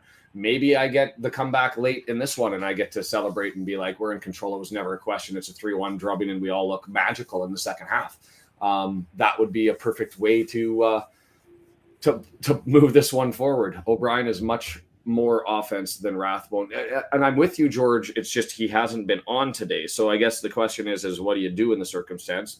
And maybe because we're done 1-0, that's the obvious one, is it's Rathbone for Dobson, and you go all feet forward. Maybe the next 10, 15 minutes, also maybe remove the Took. Never. I got to keep this thing on. I got to feel the magic. Do I go to a hat? I mean, the Took hasn't been working this year. Yell it out for me. I know you're behind. They started on my on Paramount feed. Yeah, Shaun looking for balance in the. We haven't started yet. Why don't I hit the live button and just see if I can bump this forward, just to make sure I'm as live as I can be. And we are underway when I bumped it forward, but just barely. So I'll give you a time stamp as we go here. Looking for balance in the universe. Step into the light, Wrexham. Be the forces of good. 45 minutes and 20 seconds are up now. 45-25 starting now. And 45-30 as we're waiting on a throw-in coming right now. George, see, that's what we need. I'll start the Took thing, and we'll get there when we get there. You guys are all way ahead of me. I've bumped my phone up as fast as I can, far as I can get it. So try and hold tight and not throw the spoilers, even if it's. I don't even. What do we call that sound you made, Brendan? What was? I don't know. Constipation. On the Longman missed sitter. Oh boy, where am I? What's my name? Set everything up. Everything's all askew. Line up. There we go. Everybody's up, and I look up, and Stoke City's moving forward. Chamadou, right-hand side, draws it back.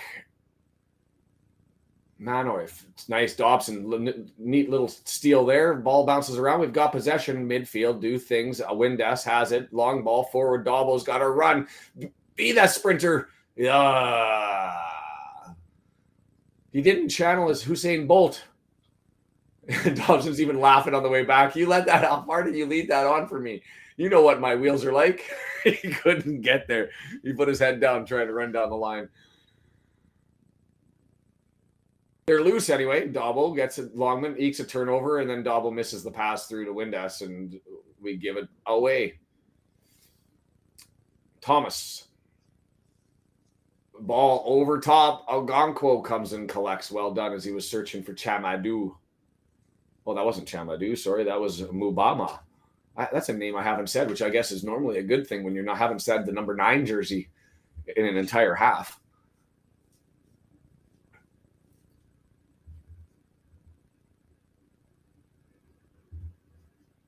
Yeah, it was nice seeing Arthur on the right spot. Checking in from Patchwallock Music Festival. Sinking pots all weekend and looking forward to sheep races up the town. Sheep races. Do they spray paint their back end or something, and you got to pick your pony as it is? Oh, a mistake there on a pass, and we've got an opportunity with Longman down the left-hand side. He's just going to run with the ball 35 yards, hold it up there. He's got 3 in the midfield, so he draws it back. Sheaf searching. He's got a man on him. Rigo. Sheaf beats him, but gets it forward to Moore. Oh, what was that? That was a right-footed snuffed shot that just rolled harmlessly 10 feet wide of the goal. Back heel. Hello. Hi. We have a visitor. Maybe you'll be the good luck. Yeah, but You want? I got panties. Okay, come here. Say hi to everybody, and you can be the good luck. Oh, there you go. Hi. Hi. You're not going to be able to hear them because they're in my ears. But you want to watch some football? Yeah. Yeah? Go yellow. Here they come, Stoke City, middle of the pitch, drawing back. Secco with it. What the heck? What the heck indeed. The bad guys have it. Chamadou all the way forward, right-hand side, 35 yards, still running. Drops it off. Manhoif turns back. The switch is on.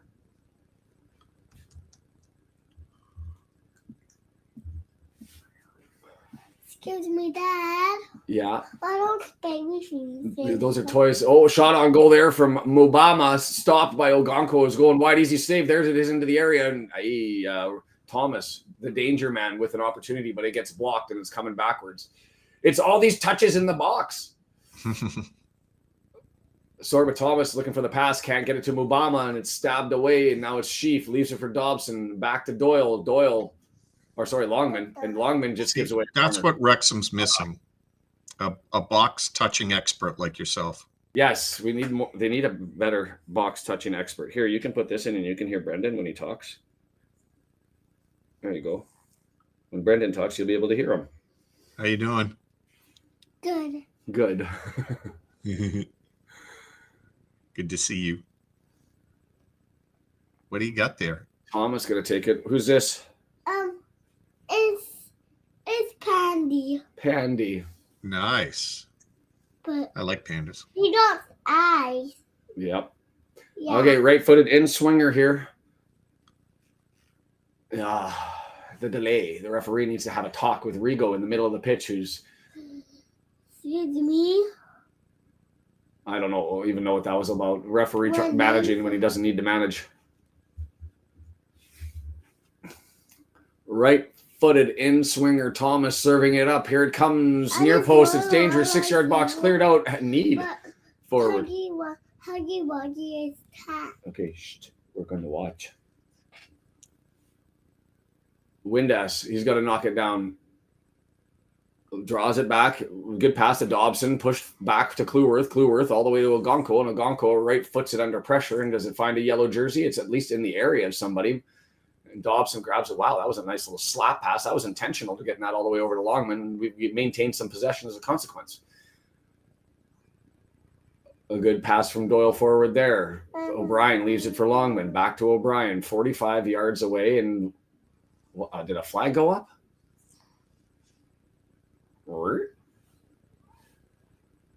Excuse me, Dad. This is not going to get on my ear.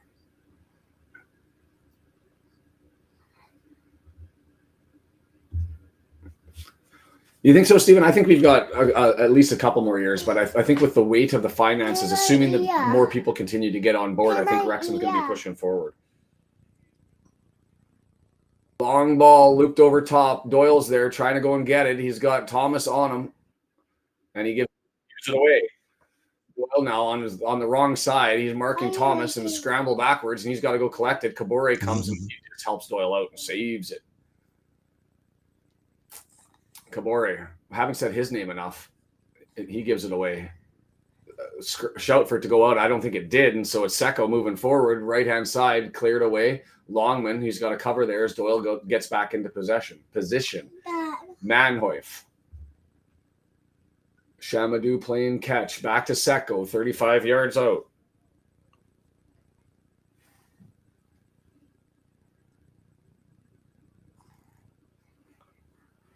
The Wrexham fans, loud and in charge, sitting in midfield, and here comes the ball out to the left-hand side.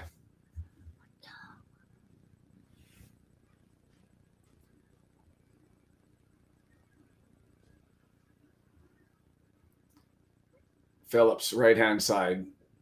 Manhoif taking on Doyle, 35 yards out, cuts towards the middle of the pitch, gets it to Secco. He's going to swing it over to the left-hand side, and it's Creswell with it. He's now 25 yards out, looks for an opportunity, pushing it in. Ogonko comes out, punches that one away. Moore takes a spill there in the challenge from Phillips, and both two players out. Both of them took boots to the back of the leg. Do you give them both yellow cards?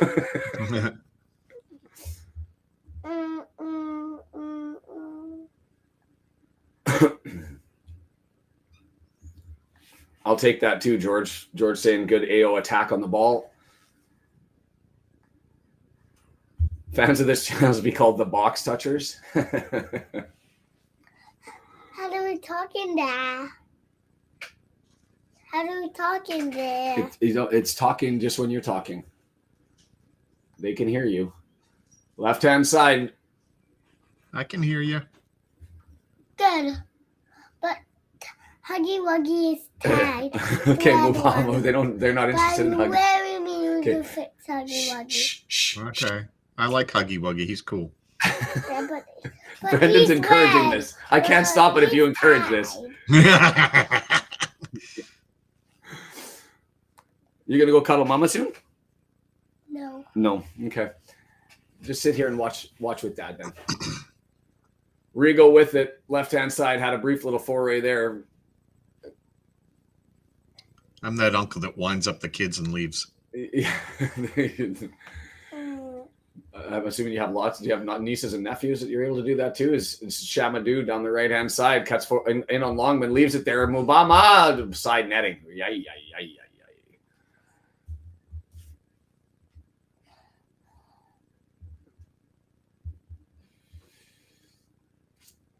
Hull back ahead of Birmingham. Yeah, it is. Yeah, it is.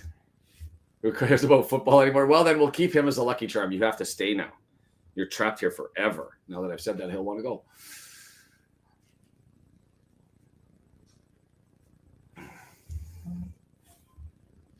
When does Huggy Wuggy think the subs should happen? Sooner or later?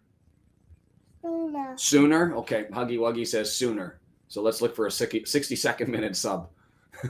You might have this. Kid Dobson gets it back.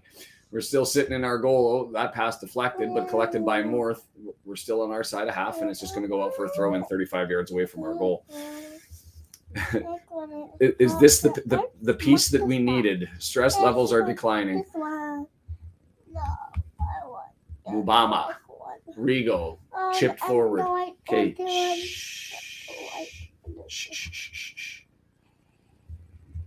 Refs put it away for sure. Clueworth, Kabore. Can Kabore just blast one down the wing? Here he comes. He hasn't used his legs all day, and he runs forward and then just bangs it off the shins of the defender. It goes the other way. Kabore just running back and forth, doing sprints. Goal line to halfway line. Moore clattered into the back. Nothing there. I don't think there was necessarily anything there.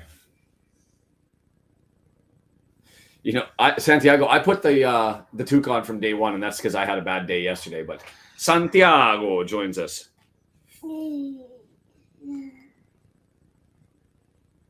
Longman couldn't keep it in, goes out of bounds, throw in. Stoke 35 yards away.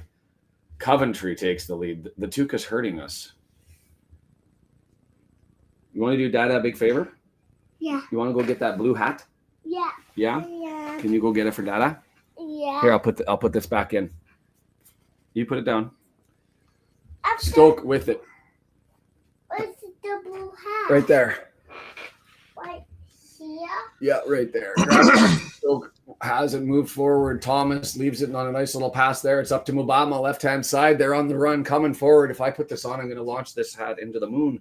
If it doesn't work, and they score one. Hat in the moon? Into the moon. Into the moon. Far side. Longman can't get enough on that header to clear it, and so it's just taken over. Manhoif and Chamadou on the right-hand side. There's the shot. Blocked. It feels like someone just woke Kabore up. Like, I haven't seen him at all. Yeah. Now he's everywhere.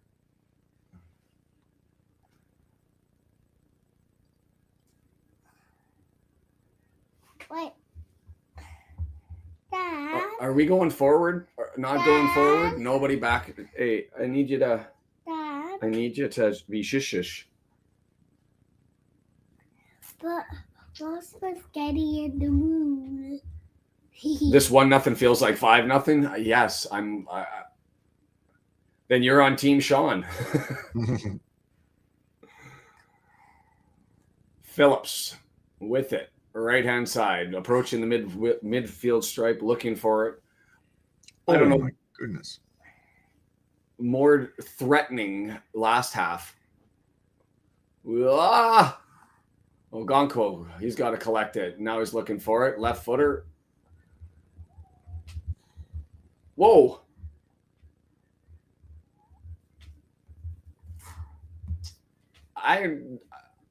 That's just a foul. It's not a yellow card for me because I don't think you can give. Phillips didn't come on an angle. He was.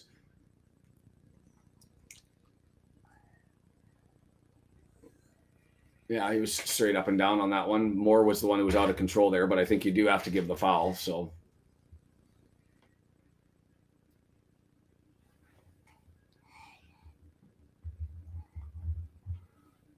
Ah, 60th minute approaching. Moore still on the deck. Can I say something on that? Can I say something on that? Oh, you didn't hear that? Yeah. Dad, Yeah. can you talk on that? Everybody can hear you. You don't have to hold it. They can hear you. We can hear you. Good. You got to start us in a Wrexham chant. Yeah. Can you say, "We are Wrexham FC"? Can you sing it? No. What about just saying Wrexham? Can you do that? No. No. I can only say whoa. Okay. Throw in Kabore, looking for options, gets it into the box. Dobson's got touches, knocks it back. Chief over to the right hand side. Kluwer over to Kabore, 18-yard box. Kabore crossed, going far post, can't get there. Phillips clears. I like this. First time, so they're sniffing around in a build-up and doing some stuff. Left-hand side, Longman. They're going to park the bus for 30 minutes. I like our chances. Longman goes to the other side, headed away and cleared. Challenge there, free kick given. On the net, they play it quickly, and the referee says, no, you can't do that. You've got a man down. Oh, it wasn't Seka, it was Mubama. You don't want this anymore? Why don't you go cuddle mama? No?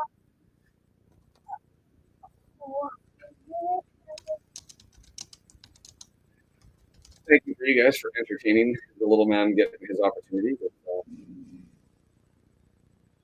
But, 3 changes. Dobson coming off. Chief coming off. Broadhead's on. Kakache on. James on. Interesting that James pulled in. And also obvious that Brent doesn't come on. I need you. Yeah, show Mom. She'll be able to fix that or deal with it.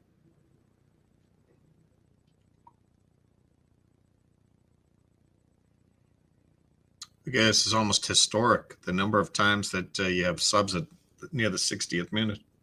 I need the little man. He called. I don't remember having subs 60th minute, and especially 3 subs coming in. So that give the little man credit for that. Hey, can you say Wrexham will win? Yeah, okay. Wrexham's going to win. So I got him to put that one out there, and we'll see what happens with that. Nice to see Kakache back though.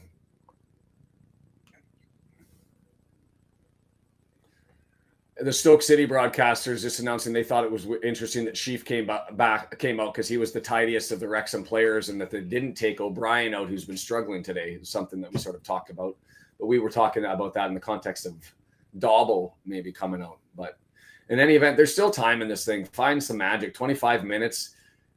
It's straight offense versus defense, right? That's it's lined up. It's a cross. Yes to the rally caps. Yes to the rally caps. Well done by Kluworth going in and grabbing that one. Advances it forward. Moore punches it forward. Windass now right-hand side. He's got Kabore streaking forward. He's going to give it to him. No, what was that? Windass to nobody. Pucker. Bugger. Deandra had to go and deal with kidlet stuff, so I don't know if she's gonna. The counter attack is on into the area. 18-yard box just ran out of space, and Doyle, Hyam, and Kluwerth all right there on a 3-man tackle. Broadhead with it. I like this. Open it up. It's give it to him. Offside.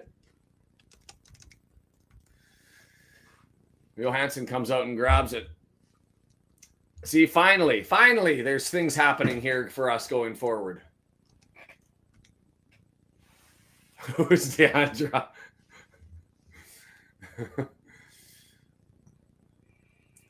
Steven just being mean now. You get it.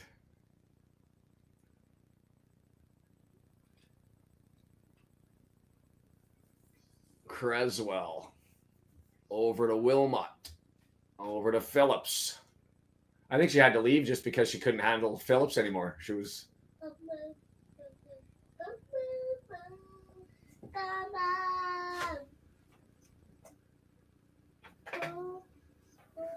all the way back to Johansson. Rally cap engaged. We're good then. We're good. Bodies bumping in the midfield. Ref says nothing. Play on. James has it. Draws it back. O'Brien going to get a switch on. It's back through Doyle in the middle of the pitch. Windass comes all the way back in support.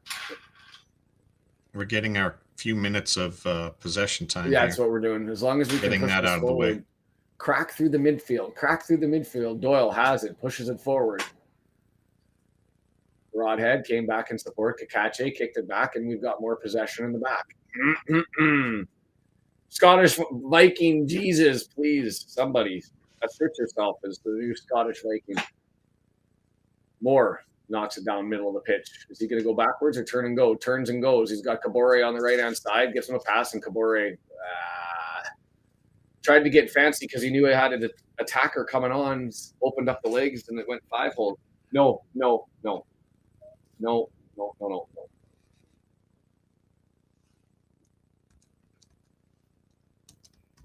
Froze. I think he was trying to dance. He had it in his head. He had to do a move to get away from the defender, and he stuck the leg out to go and do the move, but the ball wasn't there. Broadhead going to try and chase that one down and take it away from not Phillips, sorry, Chamadou, but can't, and goes back to Johansson.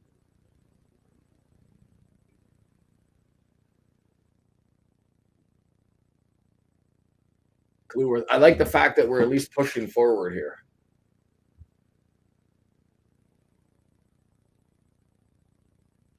I don't know what that means. If it means hard, then yes. Kluwerth, Kabore, tackled.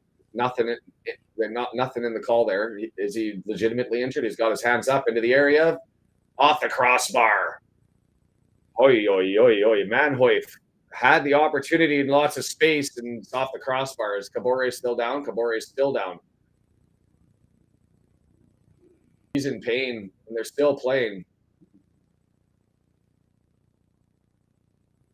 Thomas is saying, they were going to do the sportsmanship thing and play on and kick it out. And they won the ball. Moore has it. And Moore can't get it out, and Kabore is going to stand up. This is fascinating because who was that was going to kick that out? Thomas was going to allow it to go out because Kabore was down. Or not Thomas, sorry. Who was it? Baker was going to let it play out, and then he came back to Thomas, and Thomas said, no, we go again. Then we get possession. We don't kick it out, and so it forces Kabore, who's up now, walking around. Still looking like he's got a wonky right leg, and it's 3-0.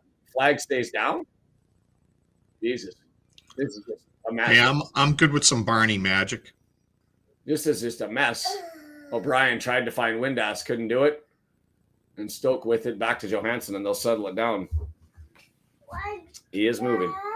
Why do this not vomit? No, we're not making messies. Can you go see Mom, please, and maybe she can put the TV on for you? No, I don't want. No, I can't have you in here. Why?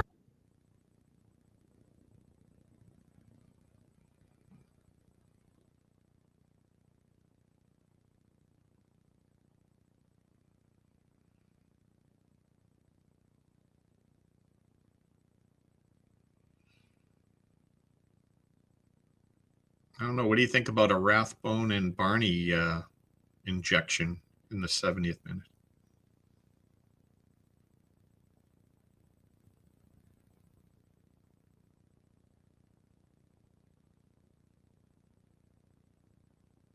Al, if lively means chaotic, you're exactly right. It's it has been 20 minutes, still time to do a thing.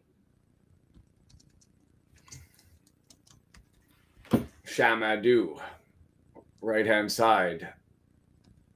Manhoif and Shamadou play catch. Now it's 20 yards, 22 yards out. Manhoif leaves it. Seco.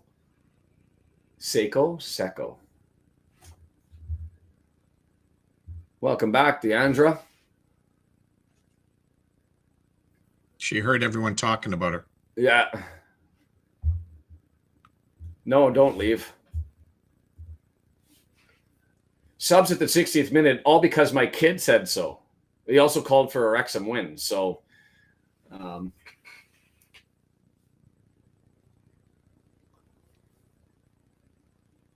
and Stephen Reed was talking all sorts of stuff about you. Well. I don't know what happened in the build-up there. All I know is from the broadcasters, we were watching a replay on the screen, is it said bad touch O'Brien, and then they come back to the camera, and you've got Manhoif taking a left-footed blaster from about 22, 23 yards out. It's off Cleworth's head, and it's going to be a corner here. Creswell's going to take it from the right-hand side, left-footed in-swinger.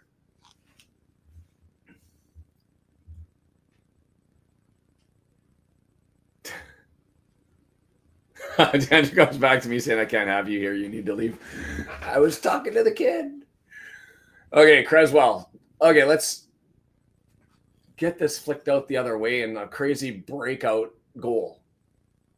That's what we're going to go for. Just do a thing. God damn it. I said, what do you think about a Rathbone and Barney injection? That's a lot of speed. Bring it on.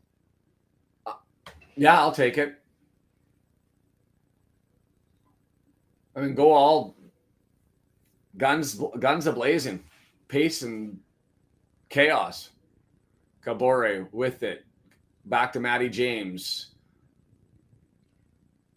Matty James with it, running towards the midfield stripe. He says to Doyle, get out wide for me. Instead, he goes through the middle of the pitch. O'Brien, he's got it. Cleworth now. We're inside their half. Back to O'Brien. Matty James, O'Brien. Bad pass back to Doyle, and we'll reset and restart. Right foot, long ball, searching for Windass or Cabore. Can't get it, headed down. Somebody go and collect more. Got an opportunity, leaves it there. Windass takes it from him. Matty James searching. Out Cleworth, 30 yards out. Cabore, 20 yards out. He's going to dance backwards, cut towards the middle of the pitch. Windass back. Cleworth now. Right footer, looking for a cross. Too much lift and not enough yellow bodies.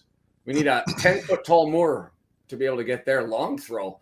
Johansson throws it 35 yards away from our goal, and here comes Mubama into the box, dancing, left footer, and then skies it. That was, he just scooped that right off the bottom of his feet. Viking Jesus.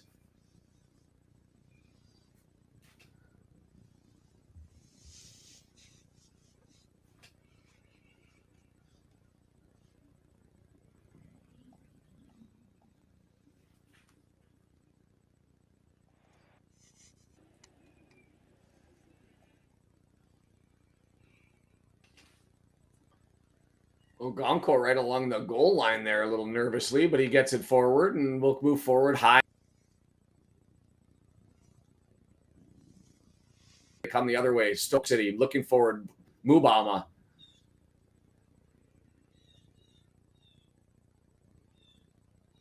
There, and we're going to sit one. Cabore now.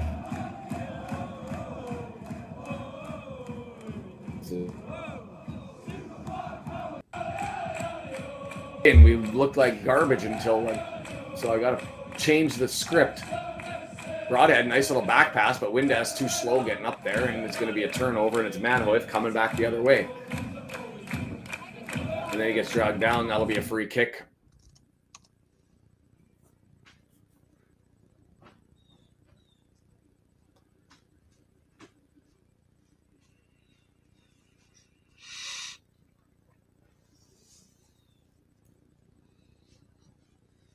Subs for Stoke City, just one. A man who spends too much time on his hair. Mubama off. Bozenik. Robert Bozenik of Slovakia. Barney call.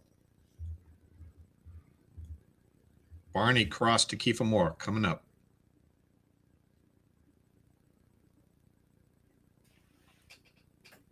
Not really an impressive day for Cabore.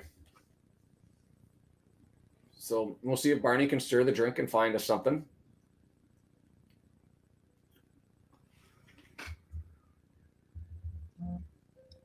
Long ball given away to us, and we're going to get a keeper's kick. 15 minutes plus. We'll probably have at least so far 4 minutes of added time there with the Moore being down on the ground and the fact that it's a second half.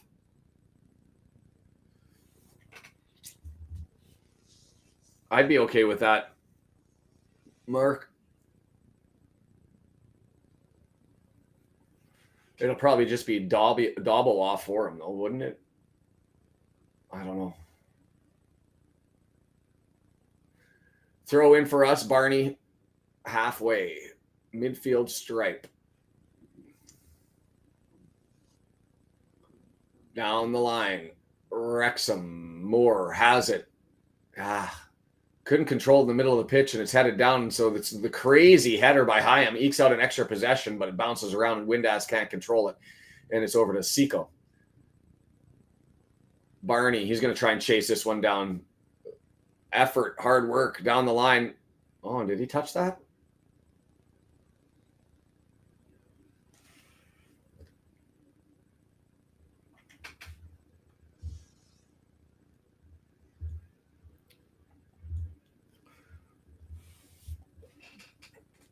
Looked like the Packers on a bad retro jersey day. I will not be disappointed if the yellow and green take a hiatus next season. That's for sure. Come on here.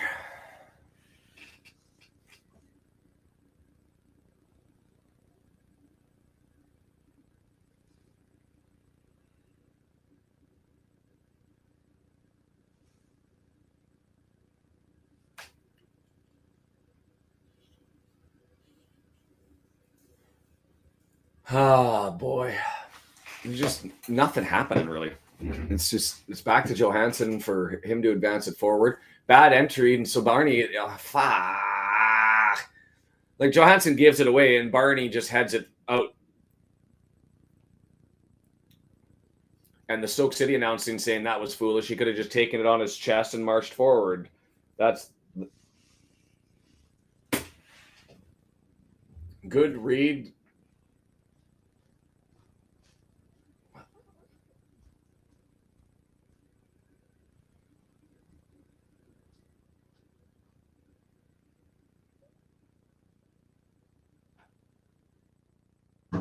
Killing ourselves.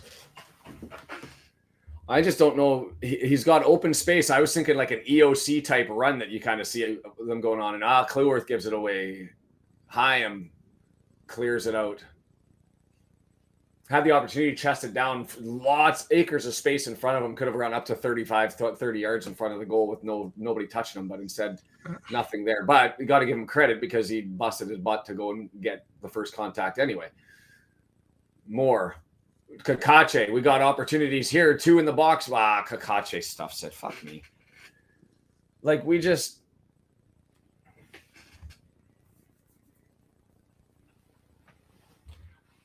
Are we just that rusty?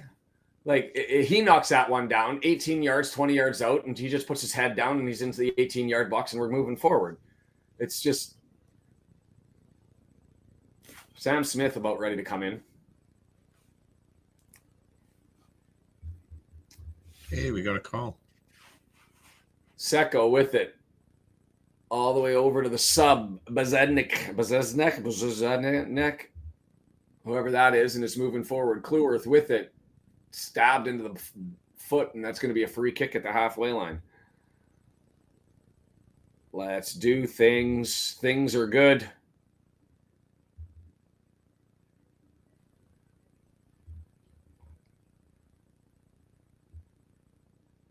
What did I lose everything?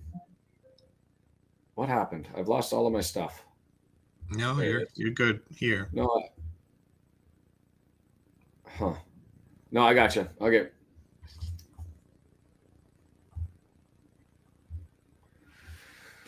Windass.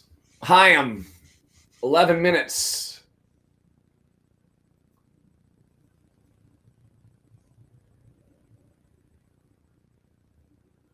Hyam. Come on. Find things. Matty James, left-hand side. Doyle with it, approaching the midfield stripe. Gets it up. Kakache stabs it forward. Broadhead along the line. Moore over to Broadhead. There we go. That's nice. Kakache was looking to go forward. Would have been offside. Check back. Got it. Now he's cross forward, and it's up. We've got going to end up with a corner. That was dangerous because that was was that Wilmot back there? Somebody should have said that they had time. It was Wilmot with the dive to try and get that out, and it was Creswell who ended up getting his boot to it. And if he plays that wrong, that's in the back of the net. But as it is, we'll get a right-footed in-swinger from Windass on the left-hand side. Find a thing here. Out of nothing. Right-footed, 6 yards. It's extended. Moore's up. He went up a little early. He had the height advantage, but he couldn't get there. And that Stoke City Rico is going to try and push down the field and does. And that was pretty gorgeous, right along the line. And Barney has to go all the way back and collect it. Is that enough to turn the momentum meter? Start to tighten the screws on him a little bit. Put him under pressure. Come on now.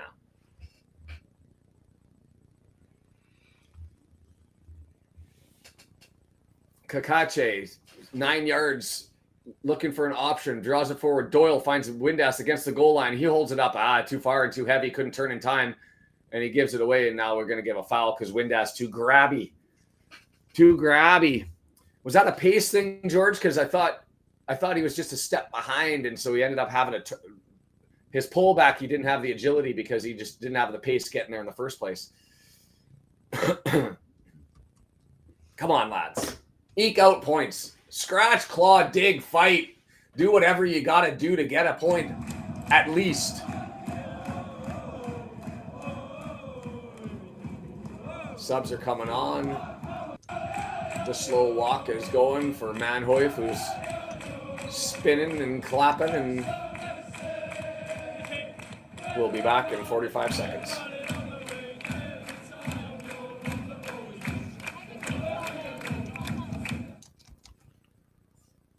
And now they'll announce the second Sisse in for Manhoef.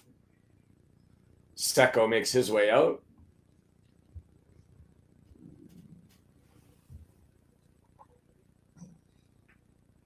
And Zonzi, that's got to be a center back just looking at the height of the man. Oh, they say a winger.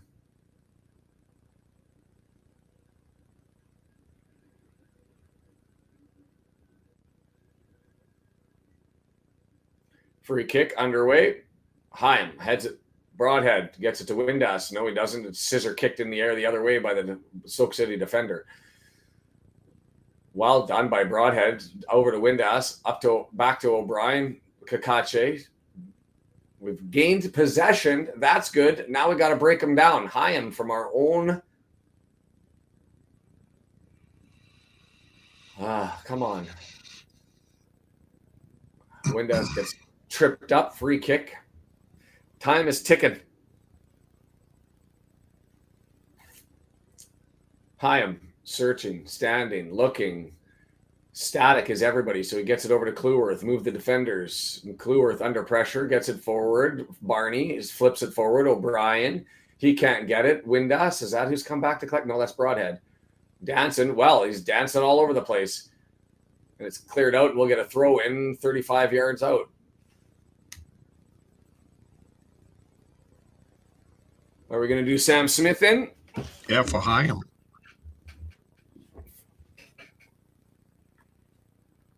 Three forwards. Kakache and Barney going to be asked to step in the back.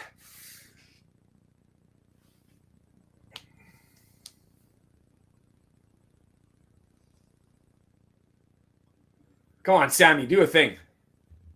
Sweating in a toque. Everybody reach for me. Barney, long throw. Sam Smith gets it forward, broadhead, knocks it down, middle of the pitch, searching for options, finds it over left-hand side. Matty James. Oh, Kakache, sorry. Kakache. O'Brien in front of him, 20 yards away. O'Brien, that's Matty James. Oh, no, that's broadhead. O'Brien, Windass coming back. Four players all running in circles, 25 yards away from the goal. There we go. Flip forward. Brian couldn't knock that down. I don't know if he was onside, but I think he was actually. And O'Brien just couldn't get his foot on it. Why couldn't O'Brien first touch that? Oh, well.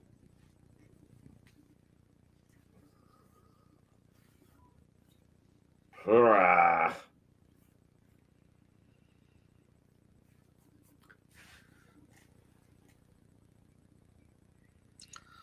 Pressure's ratcheted up here.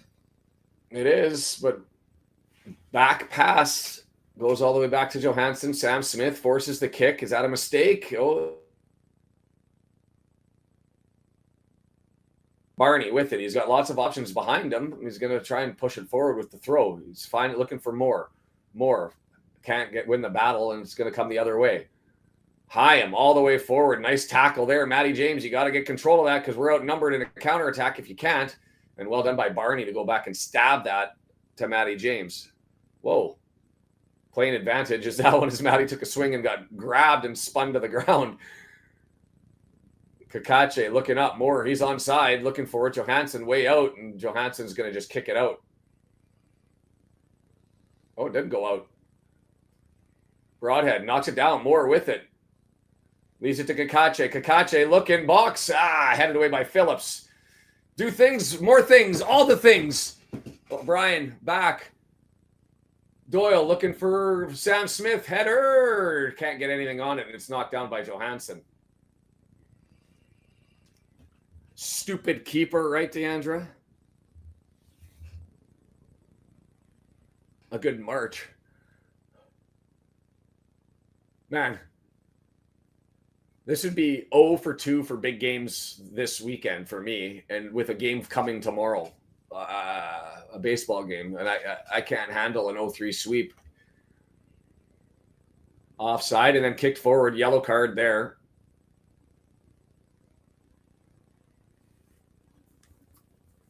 Cisse kicked it away after the whistle blew for offside, so yellow card there. Find some magic. It's what Wrexham does. The new identity. I know these players are all new, but the badge is still the same. It's the Rob Ryan badge combination is late magic, and that's what we want. Oh, flicked on Sam Smith. That touch, if it could have been there. Their keeper's so aggressive at coming out. He takes away a lot of opportunities. Wins versus the Blackhawks do not count, Bryn. Come on. Not this version of the Blackhawks. Sam Smith, you're right, needed to have a better touch there. And if you would have had that one, yeah. But what do we got for added time? 5? That would be gracious, I think. Moore with it, searching for Smith. Is that pass heavy enough for Barney? It's not. And Moore's pass given away, turned away. Cisse now running Matty James. Kiefer Moore all out there looking for it. Where's this effort from Kiefer Moore for the other 70, 83 minutes of the game? 80, whatever it's been. 87 minutes of the game.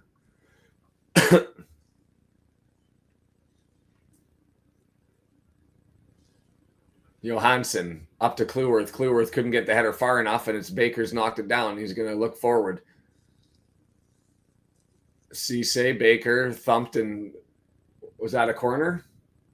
That was O'Brien? Fuck. 45 yards out. O'Brien left foots it back past our goal line and gives away a corner, and this is going to be the slowest build-up. We'll be back in a minute. It's amazing how at the end of the game, how many socks don't stay up. Everybody's stopping to pull their socks up. Steven, I don't want to ban you, man. Don't throw out stuff.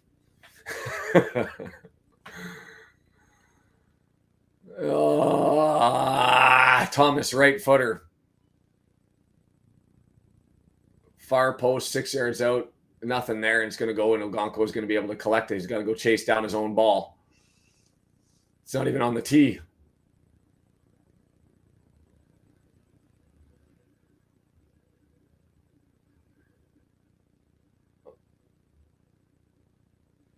They're saying that a player that was over there knocked it off the cone. I didn't see a player over there to knock it off the cone.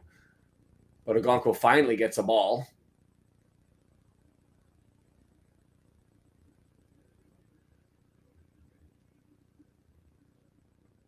Oh, Wilmot got a yellow card, so he did knock it off the tee. Do you add 2 minutes on top of whatever you set because of the time wasting? Sam Smith couldn't get that one. He's going to chase on. Wilmot clears it. Windass gets it. O'Brien heads it forward. It's in the air, trying to settle it down. Broadhead gets it back. What are you doing? Doyle, you absolute dipshit. Like, what? Why would you hoof that into the left side of the pitch where there's not a single yellow jersey?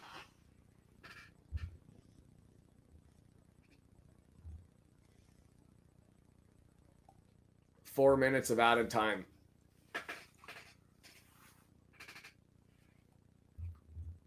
I was hoping for more, but we're not getting it. Chamadou waiting to throw it in.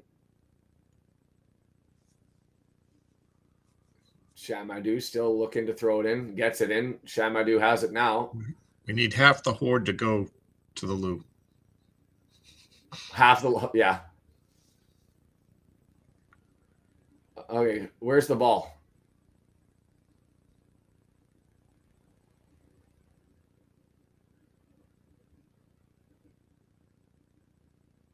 Offside. Ball goes deep on a shot. And we've got to run over and grab a ball now. Ogonko.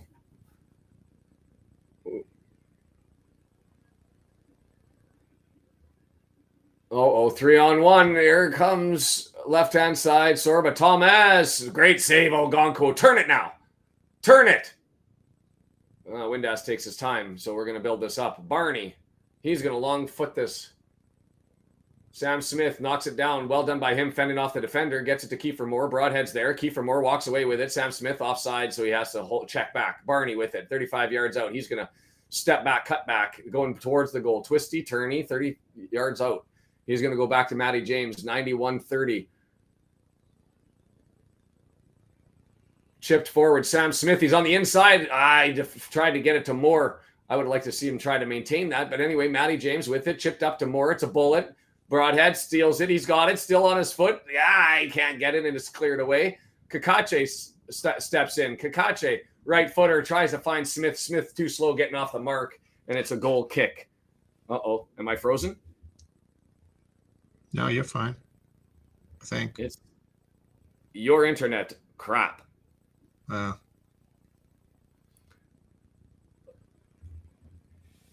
Yeah, liking the streams would be nice, especially if you're all going to frustratingly disappear afterwards, unless we find a minute and a half set of magic here.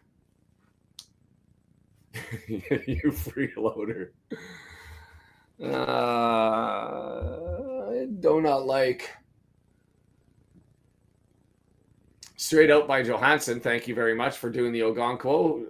Windass grabs it, tries to throw in the quick throw, and they said, "See, why do that? Why do that? You know, you can push it a couple of yards, but Windass moving a whole 8 yards forwards."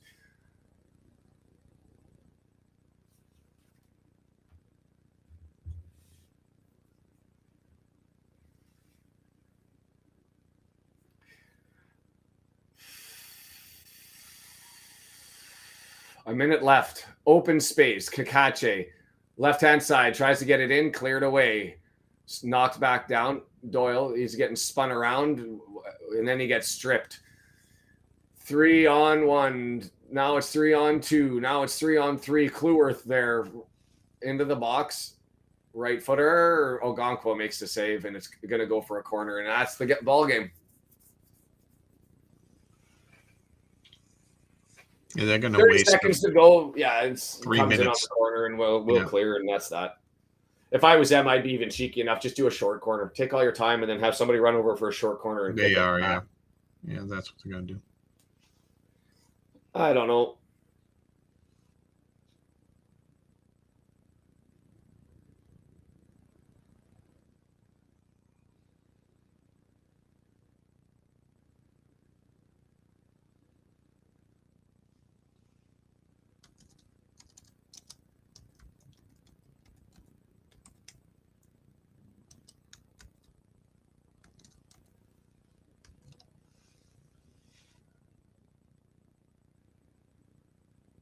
Goal kick. Could have probably been a penalty. Grabbed Cisse by the arm and reefed him down at the end.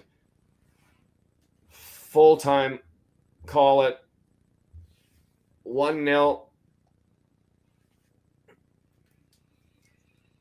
Fuck. I think the summary that was up there by Tyrant probably no, not going to complain about Parkey. And to be fair, I think Parkey managed the game. He saw that things were needed. He brought in subs earlier than he normally does.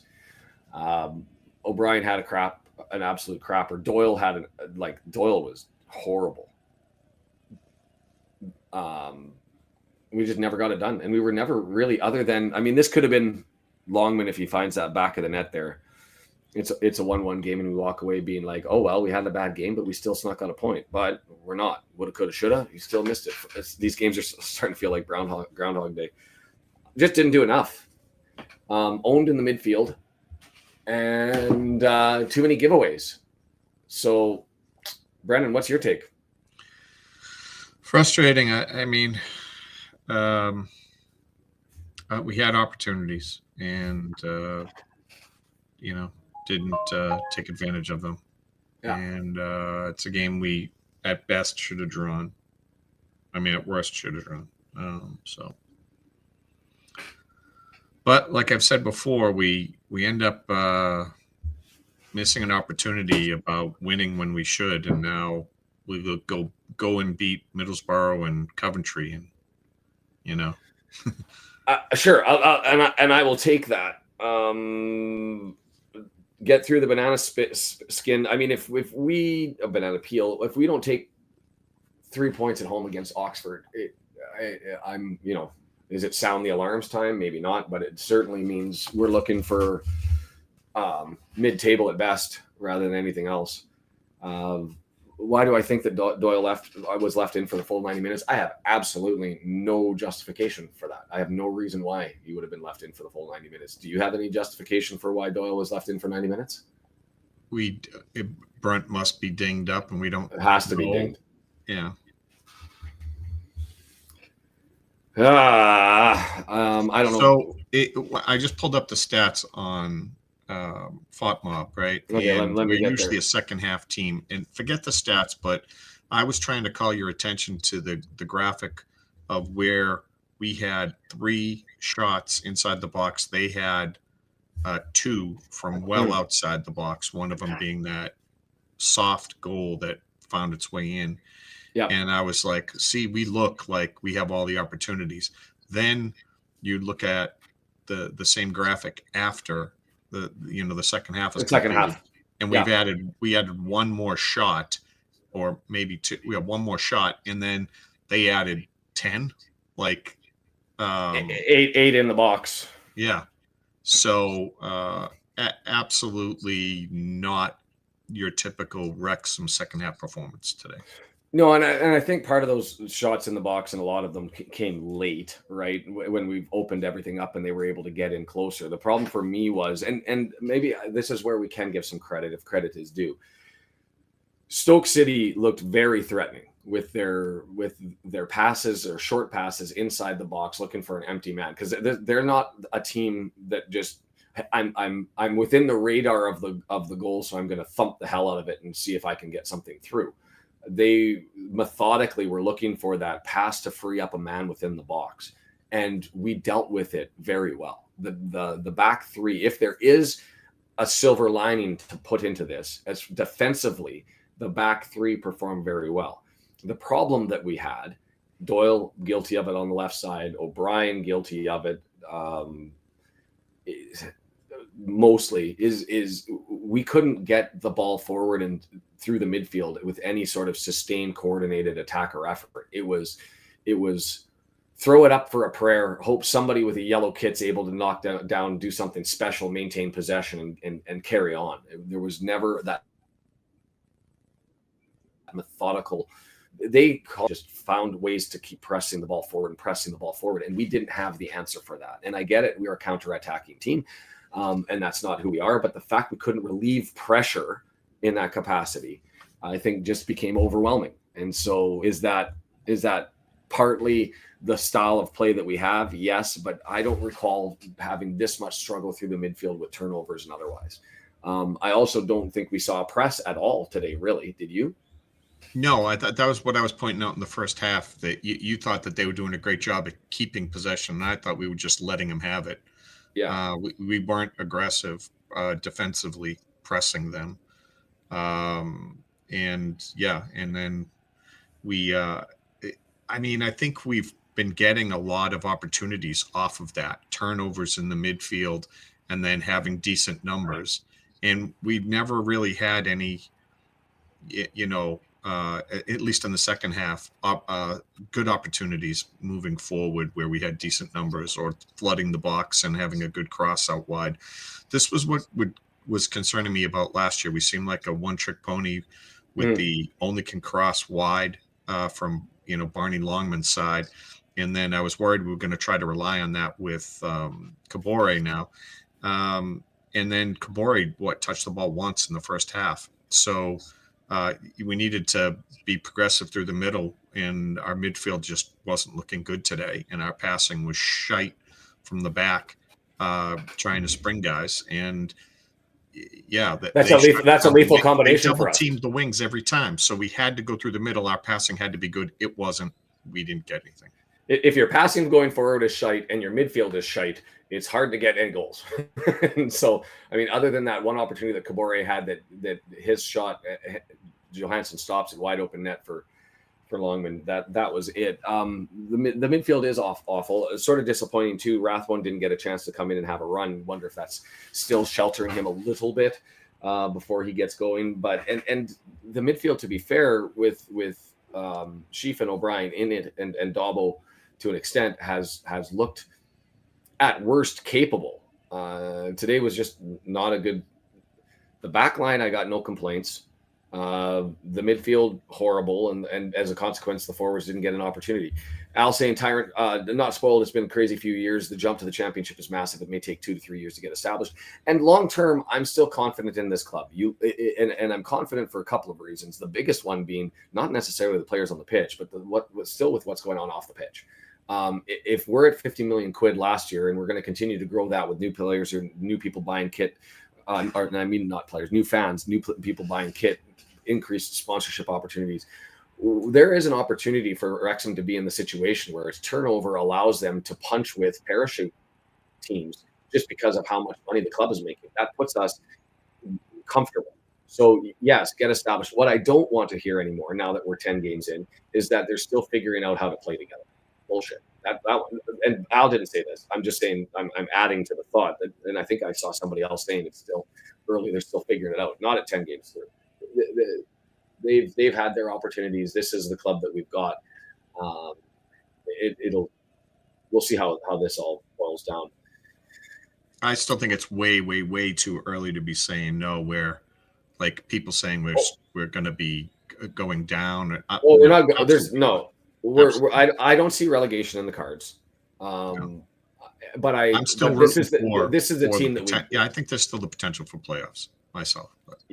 Yeah, well, we'll have to turn it over in a really quick hurry. The nice thing about the championship, it's difficult, or the bad thing about the championship is difficult, and on any given day, there's wins and losses. The good news is that keeps everything competitive as far as the point difference. Charlton, and I didn't go to it. I'm just going from what they were telling us. Is Charlton's 5 points ahead of us and sitting in 8th place. So there's an opportunity to go on a run, but you got to put a string of games together. And right now, I just like to see them put string a game together and just look really solid throughout. So in any event, no women's match tomorrow. They're back next week, and I didn't check the date for the women as far as when they've got their FAW Cup match. Now that draw's happened, the Williams Lake, Williams Lake, yeah, where I used to live, Wrexham City Foresters. Who the hell are they? But anyway, they didn't win their game, because I was thinking if they win, there's an opportunity for a Wrexham AFC versus Wrexham City AFC. But they didn't win, so and we didn't get the draw anyway. So for the Wrexham AFC women, they're back on the 26th with Aberystwyth, and the 2nd against the New Saints, and I'm assuming that the cup match will be sometime prior to that Aberystwyth game, but maybe Deandra knows or can find out. As far as for the men, we're here, it's Wednesday, right? Against Oxford. Yeah. And so I will be here for that one, and then back on Middlesbrough before we get into the Welsh Derby with Cardiff City at home Tuesday, October 28th in EFL Cup. Yeah, you got some thumbnails. You got some thumbnail work ahead of you. They're made. They're ready to go. I just didn't get them out there, largely because the eldest kid, not the youngest that you saw today, the eldest kid, it's been 2 weeks. He's filmed his commercial. He's finished filming on the movie. So expect the commercial to come out. I can't say who it's with yet, but it's a well-known company down in the U.S. that should be on your TV for Christmas. So that'll be fun. Eating lasagna. Lots of fun with that. And he may have landed another gig. We'll find out sometime today, which will put him on TV down in the U.S. again.